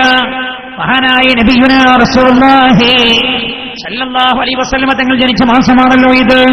പുണ്യ നബിയെ കുറിച്ച് പറയുമ്പോൾ, കുഞ്ഞുമക്കളുടെ പ്രവാചകനായ റസൂലുള്ളാഹിനെ കുറിച്ച് പറയുമ്പോ ഏറെ ആവശ്യകമായി പഠിക്കാനുണ്ട് നമുക്ക്. റസൂലുള്ള ചെയ്തിരുന്നത് നമുക്കറിയോ? അതപിന്നെ അജാദിപ്പിച്ച അടി പോലും കുട്ടികൾ അടിച്ചിട്ടില്ല. അതാണ് നമ്മൾ മനസ്സിലാക്കേണ്ടത്. 10 വയസ്സായാൽ നിസ്കരിച്ചില്ലെങ്കിൽ അടിക്കാം. അദബ് പഠിപ്പിക്കാൻ വേണ്ടി അടിക്കാമെന്ന് പഠിപ്പിച്ച പരിശുദ്ധമായ പ്രവാചകർ നബിയുനാ റസൂലുള്ളാഹി സല്ലല്ലാഹു അലൈഹി വസല്ലം ജീവിതത്തിൽ തന്റെ ഒരു കുഞ്ഞിനെ പോലും അടിച്ചിട്ടില്ല. അല്ലാഹുവിന്റെ ഹബീബ് അടിച്ചിട്ടില്ല. എന്താ കാരണം? ആ കുഞ്ഞുമക്കളുടെ ഹൃദയത്തിൽ കയറി നിന്നു പുണ്യനബി. ഹസൻ ഹുസൈൻ റളിയല്ലാഹു അൻഹുമാ ചരിത്രം പരിശോധിച്ചാൽ കാണാൻ കഴിയും, അല്ലാഹുവിന്റെ ഹബീബായിരുന്നു അവരുടെ ഏറ്റവും അടുത്ത കളിക്കൂട്ടുകാരൻ. ഏറ്റവും അടുത്ത കളിക്കൂട്ടുകാരൻ റസൂലുള്ളാഹിയായിരുന്നു. കാണാലോ, പുണ്യനബി തന്റെ വീട്ടിന്റെ അകത്ത് ആരാ അൻതല്ലദീ ലൗലാക മാ ഖുലിഖംറുൻ കല്ലാ വലാ ഖൽഖുൽ വറാ ലൗലാക. അങ്ങില്ലെങ്കിൽ ലോകത്തിന്റെ ജന്മമിൽ നിന്ന് പുകഴ് കൊണ്ട നബിയുനാ മുഹമ്മദ് മുസ്തഫ സല്ലല്ലാഹു അലൈഹി വസല്ലം, അല്ലാഹുവിന്റെ ഹബീബ് വീട്ടിന്റെ തന്റെയും കാലും നിലത്ത് കുത്തിയിട്ട് ഇങ്ങനെ നിന്ന് കൊടുക്കും. എന്തിന്?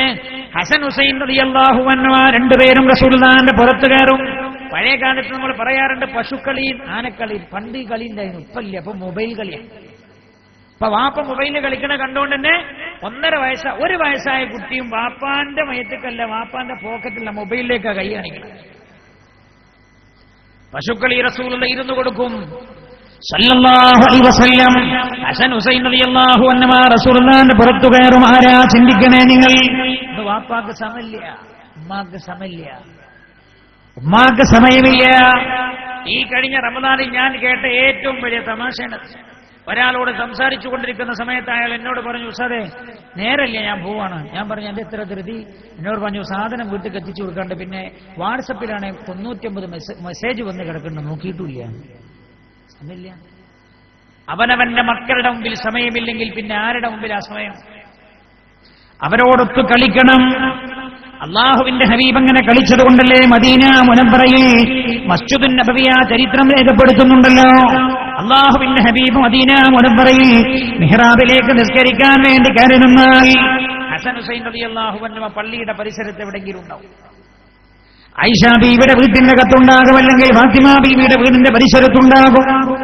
എന്നിട്ടവരെങ്ങനെ നോക്കി നിൽക്കും? പ്രിയപ്പെട്ട പിതാമഹൻ അല്ലാഹുവിന്റെ ഹബീബ് നബിയുനാ റസൂലുള്ളാഹി സ്വല്ലല്ലാഹു അലൈഹി വസല്ലം തങ്ങൾ സുജൂദിലേക്ക് അങ്ങ് പോയാൽ ഹസൻ ഹുസൈൻ റളിയല്ലാഹു അൻഹുമാ രണ്ടുപേരും ഓടി വന്നിട്ട് റസൂലുള്ളാഹിന്റെ പെരടിയിൽ കയറിയിരിക്കും. ഇപ്പോഴും കണ്ടില്ല നിങ്ങൾ മദീന പള്ളിയിൽ പോയാൽ, മക്കത്ത് പള്ളി പോയാൽ കുട്ടികൾ കളിച്ചാലും അറബികളൊന്നും പറയില്ല. എന്താ ഒരു കാരണം പറയാ? ഹസൻ ഹുസൈനമ്മ കളിച്ചിട്ട് റസൂലൊന്നും പറഞ്ഞിട്ടില്ല. ഈ കുഞ്ഞുമക്കൾ വന്ന് പെരടിയിൽ കയറിയിരിക്കും.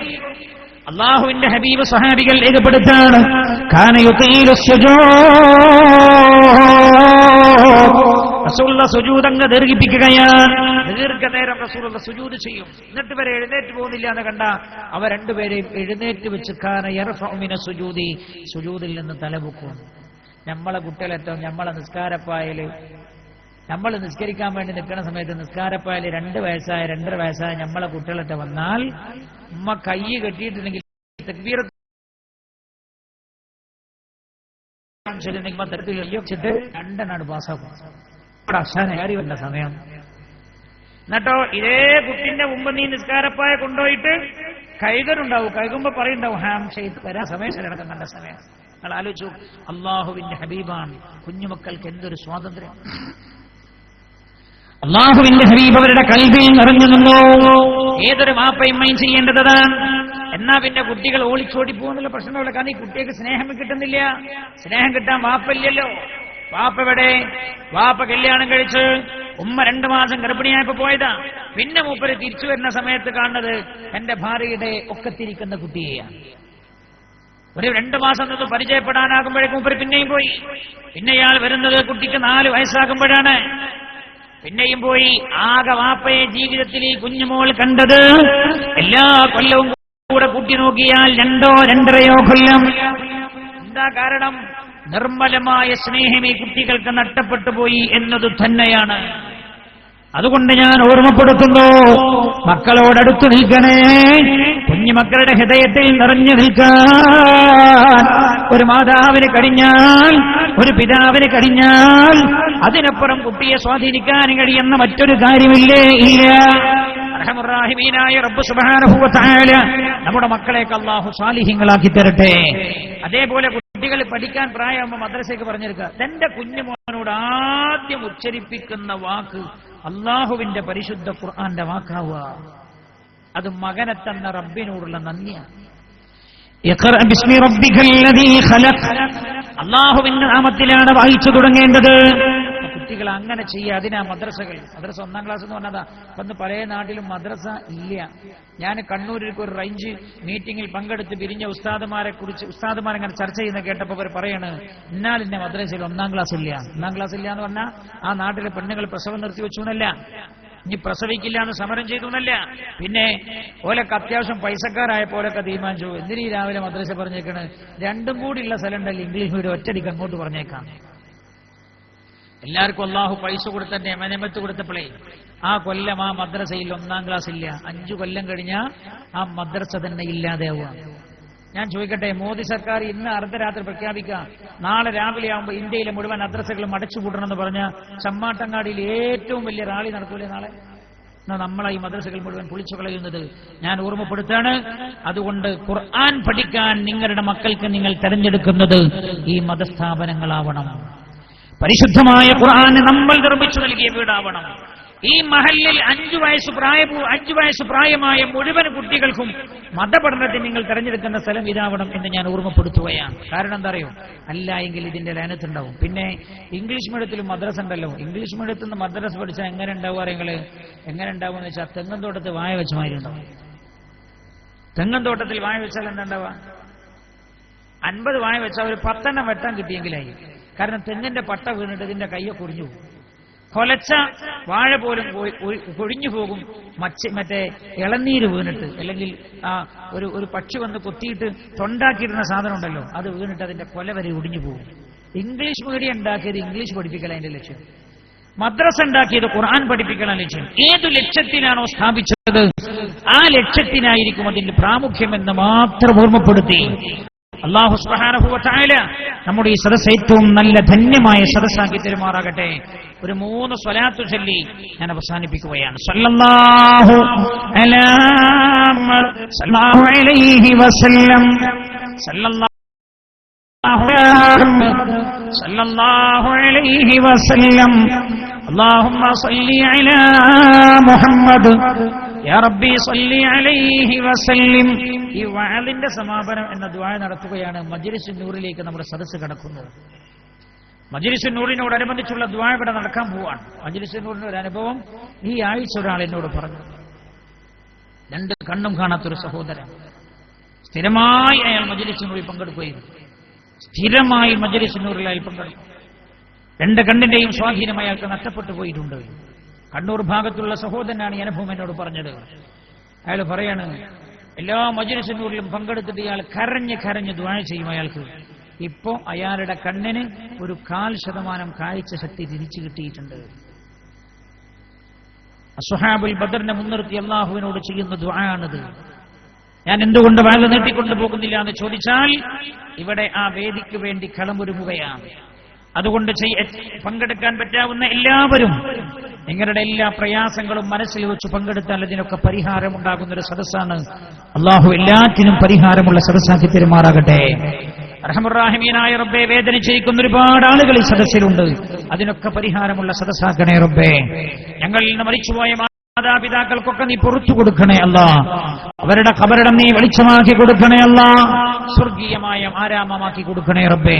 ഒന്ന് ദുആ ചെയ്യാൻ. മറ്റൊരു കാര്യം, അംസഹാജി നിങ്ങളെ ഉണർത്താൻ വേണ്ടി എന്നെ ഏൽപ്പിച്ചത് ഈ സ്ഥാപനത്തിന്റെ പ്രസിഡന്റാണ്. നോക്കൂ, നിങ്ങൾ 2 നിലയിലായി നിൽക്കുന്ന ഈ മദ്രസ നല്ല രസമുണ്ട് കാണാൻ. പക്ഷേ നിങ്ങൾ ഒരു 1-2 കൊല്ലം കഴിഞ്ഞിട്ട് വന്നാൽ മേലെ നിന്ന് വീണ്ടും ചോരുന്നത് കാണാം. കാരണം ഇന്ന് വാർക്കാൻ പൂഴി കിട്ടുന്നില്ല. കിട്ടിയാൽ തന്നെ പഴയ കാലത്ത് സിമന്റ് പോലെ ഗുണനിലവാരമുള്ള സിമന്റ് അല്ല ഇന്നിറങ്ങുന്നത്.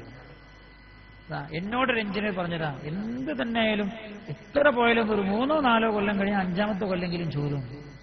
ഞാൻ ചോദിച്ചു എന്താ? എന്നോട് പറഞ്ഞു, സാധനങ്ങൾ ഗുണനിലവാരമില്ലാത്തതാണ്. എന്താണ് ഇതിന് കാരണം?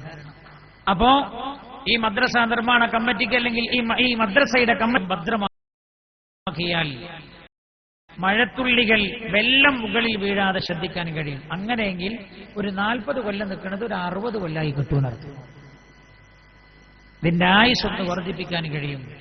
ഒരു 8 ലക്ഷം ഉറുപ്പികയോളം ഉണ്ടായാൽ വളരെ ഭംഗിയായി ഇതിന്റെ മുകളിൽ ഷീറ്റിടാൻ കഴിയും. മാത്രമല്ല, കമ്മിറ്റി ഭാരവാഹികൾ ഉദ്ദേശിക്കുന്നത് ഇതിന്റെ ഏറ്റവും മുകൾ ഭാഗം ഒരു ഓഡിറ്റോറിയം പോലെ ഷീറ്റിട്ട് സംവിധാനിക്കുവാനാണ്. ഇവിടെ സ്ഥിരമായി എല്ലാ ആഴ്ചയിലും ക്ലാസ് നടക്കാറുണ്ട്. പ്രഗത്ഭരായ പണ്ഡിതന്മാർ പങ്കെടുക്കാറുണ്ട്. അപ്പുറത്ത് ഓഡിറ്റോറിയം പോലെ സംവിധാനിച്ചാൽ, അല്ലെങ്കിൽ പിന്നെ ക്ലാസ് നടക്കുമ്പോൾ ഓരോ ആഴ്ചയിലും ബെഞ്ച് അങ്ങോട്ട് പിടിച്ചു മാറ്റി ഇങ്ങോട്ട് പിടിച്ചു മാറ്റി ചെയറിട്ട്, അതൊക്കെ ബെഞ്ചിനും തകരാറ്, കുട്ടികളുടെ ക്ലാസ്സിനും പ്രയാസം. അതങ്ങനെ ഒരു ഓഡിറ്റോറിയം പോലെ തന്നെ സംവിധാനിച്ചാൽ മാസാന്തം നടക്കുന്ന സ്വലാത്തുകൾ, ദിക്റുകൾ, മജ്ലിസ് നൂറുകൾ, വഅദകൾ, ഈ പൊരിഞ്ഞ മഴ പെയ്യാനൊക്കെ, പൊരിഞ്ഞ മഴ പെയ്താലും വഅദ നടത്തുന്നതിന് തടസ്സം ഉണ്ടാവില്ല. കാരണം ഏറ്റവും മുകൾ ഭാഗം ഓഡിറ്റോറിയം പോലെ ആയതുകൊണ്ട് ഒരു വലിയ ജനസംഖ്യക്ക്, ഒരു വലിയ ജനാവലിക്ക് തന്നെ ഇരിക്കാൻ പറ്റാവുന്ന സംവിധാനം അതിന് മുകളിൽ ഉണ്ടാകും. അപ്പൊ ഇത് കമ്മിറ്റി ഭാരവാഹികൾക്ക് ഈ വിഷയത്തിൽ ഇങ്ങനൊരു താല്പര്യമുണ്ട്. മാനസികമായി സന്നദ്ധരായ ആരെങ്കിലും ഉണ്ടെങ്കിൽ മുന്നോട്ട് വന്നാൽ അത് വലിയ ഒരു ഗുണമായി തീരും എന്ന കാര്യവും ഞാൻ ഓർമ്മപ്പെടുത്തുകയാണ്. അല്ലാഹു സുബ്ഹാനഹു വ തആല ഖബൂൽ ചെയ്യട്ടെ. 8 ലക്ഷം റുപ്യ എന്ന് പറഞ്ഞാൽ 8 ലക്ഷം റുപ്യ ആവണമെങ്കിൽ 10,000 ഉറുപ്പിക വീതം തരാൻ പറ്റുന്ന 80 ആളുണ്ടായാൽ മതി. 5,000 റുപ്യ വീതം കൊടുക്കുകയാണെങ്കിൽ 160 ആളുകൾ മതി. 2,500 റുപ്യ വീതം കൊടുക്കുകയാണെങ്കിൽ 320 ആൾ മതി. 2,500 റുപ്യ എന്നൊക്കെ പറഞ്ഞാൽ സില്ലിയ, അതേ ചെറുതാണ്. ഒത്തുപിടിച്ചാൽ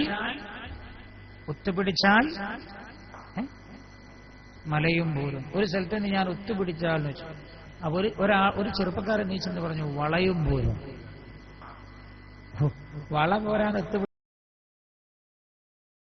പോരാൻ അല്ലെങ്കിൽ എണ്ണ രസം. വള കൊടുക്കുകയാണെങ്കിലോ 40 സഹോദരിമാർ വിചാരിച്ചാൽ ഇതിന്റെ മുകൾ ഭാഗം ഷീറ്റിടാൻ കഴിയും. 40 ആളുകൾ. ഒരു പവന്റെ വളയോ ഒരു പവന്റെ സ്വർണ്ണാഭരണോ കൊടുക്കാൻ ഉദ്ദേശമുള്ള 40 ആള് എഴുന്നേറ്റ് നിന്നാൽ ഇതിന്റെ മുകളിൽ ഷീറ്റാവും എന്നർത്ഥം. ഇത്ര ചെറുതാ. പക്ഷെ നമ്മൾ വള കൊടുക്കണമെങ്കിൽ, നിങ്ങളല്ല കേട്ടോ, എന്റെ നാട്ടുകാരൊക്കെ വള കൊടുക്കണമെങ്കിൽ ജ്യേഷ്ഠന്റെ മോള് പ്രസവിക്കണം. എന്നാ അവിടെ കൊണ്ടുപോയിട്ട് ഒരു വള കൊടുക്കും. എന്തിനാ? നല്ല കട്ടിയുള്ള വള. അടുത്ത ആഴ്ച വള മോള് പ്രസവിക്കാൻ അതിനെപ്പോലെ 2 വളം കൊടുക്കും. അള്ളാഹുവിന് വേണ്ടി സ്വർണം കൊടുക്കാൻ, പടച്ച റബ്ബിന് വേണ്ടി പണം കൊടുക്കാൻ. നിങ്ങൾ ആലോചിച്ചൊക്കെ, വിശാലമായി ഭൂമിയിൽ ഇത്ര വലിയ പർവ്വതങ്ങളും സംവിധാനങ്ങളൊക്കെ സൃഷ്ടിച്ച റബ്ബിന് ഈ മൂന്നിയൂർ പാറക്കടവ് ഉണ്ടാക്കണം, ഇവിടെ ഒരു മദ്രസ ഉണ്ടാക്കാൻ പറ്റാത്തതുകൊണ്ടാണ്. അല്ല, തുർക്കിയിൽ ഞാൻ പോയപ്പോ കണ്ടു, ഒരു വലിയ മലയുടെ ഒരു ഗുഹക്കകത്തേക്ക് അങ്ങ് കടന്ന സമയത്ത് ആ മലയുടെ ഉൾഭാഗം വലിയ കൊട്ടാരം പോലെ സംവിധാനിച്ചിരിക്കുന്നു. അള്ളാഹ്ക്ക് കഴിയാത്തോണ്ടല്ല, ആ റബ്ബിനൊരു മദ്രസയും ഒരു സ്ഥാപനം ഇവിടെ ഉണ്ടാക്കാൻ കഴിയാത്തോണ്ടല്ല. അള്ളാഹു നമ്മുടെ കയ്യിൽ ധാരാളം തന്നുല്ലേ. അള്ളാഹു പറഞ്ഞ ഭൂമിക്ക് നമ്മൾ അയച്ചിട്ട് ഫുള്ള് നിങ്ങൾ എടുത്തോളി, എന്നിട്ട് കുറേശ്ശെ ഇങ്ങോട്ട് തരുന്നു. കുറേശ്ശെ തരൂന്നുണ്ടപ്പോ പിന്നെ നമ്മൾ പറയാ തരൂല. എന്തിനാ കൊടുക്കൂല എന്ന് പറയണത്? അള്ളാഹു തന്നതല്ലേ, റബ്ബിനൊരു ചെറിയ വിഹിതം കൊടുക്കുക. കുറച്ച് അള്ളാഹു ചോദിച്ചുള്ളൂ. പാറക്കടവ് സൃഷ്ടിച്ച അള്ളാഹു പറയുന്നു, ഇവിടെ നിങ്ങൾ എല്ലാവരും കൂടി ഒരു 10 ഏക്കർ എനിക്ക് വേണ്ടി മാറ്റി വെക്കണം, അത് വിറ്റിട്ട് നിങ്ങൾ മദ്രസ ഉണ്ടാക്കണം എന്ന് അള്ളാഹു പറഞ്ഞ നമ്മൾ പറ്റൂല എന്ന് പറയോ? ഇല്ല. അപ്പൊ അള്ളാഹു നമ്മുടെ കയ്യിൽ തന്നതാണ്, നമ്മൾ അതിൽ നിന്നൊരു ചെറിയ അംശം ഇതിലേക്ക് കൊടുക്കുകയാണ്.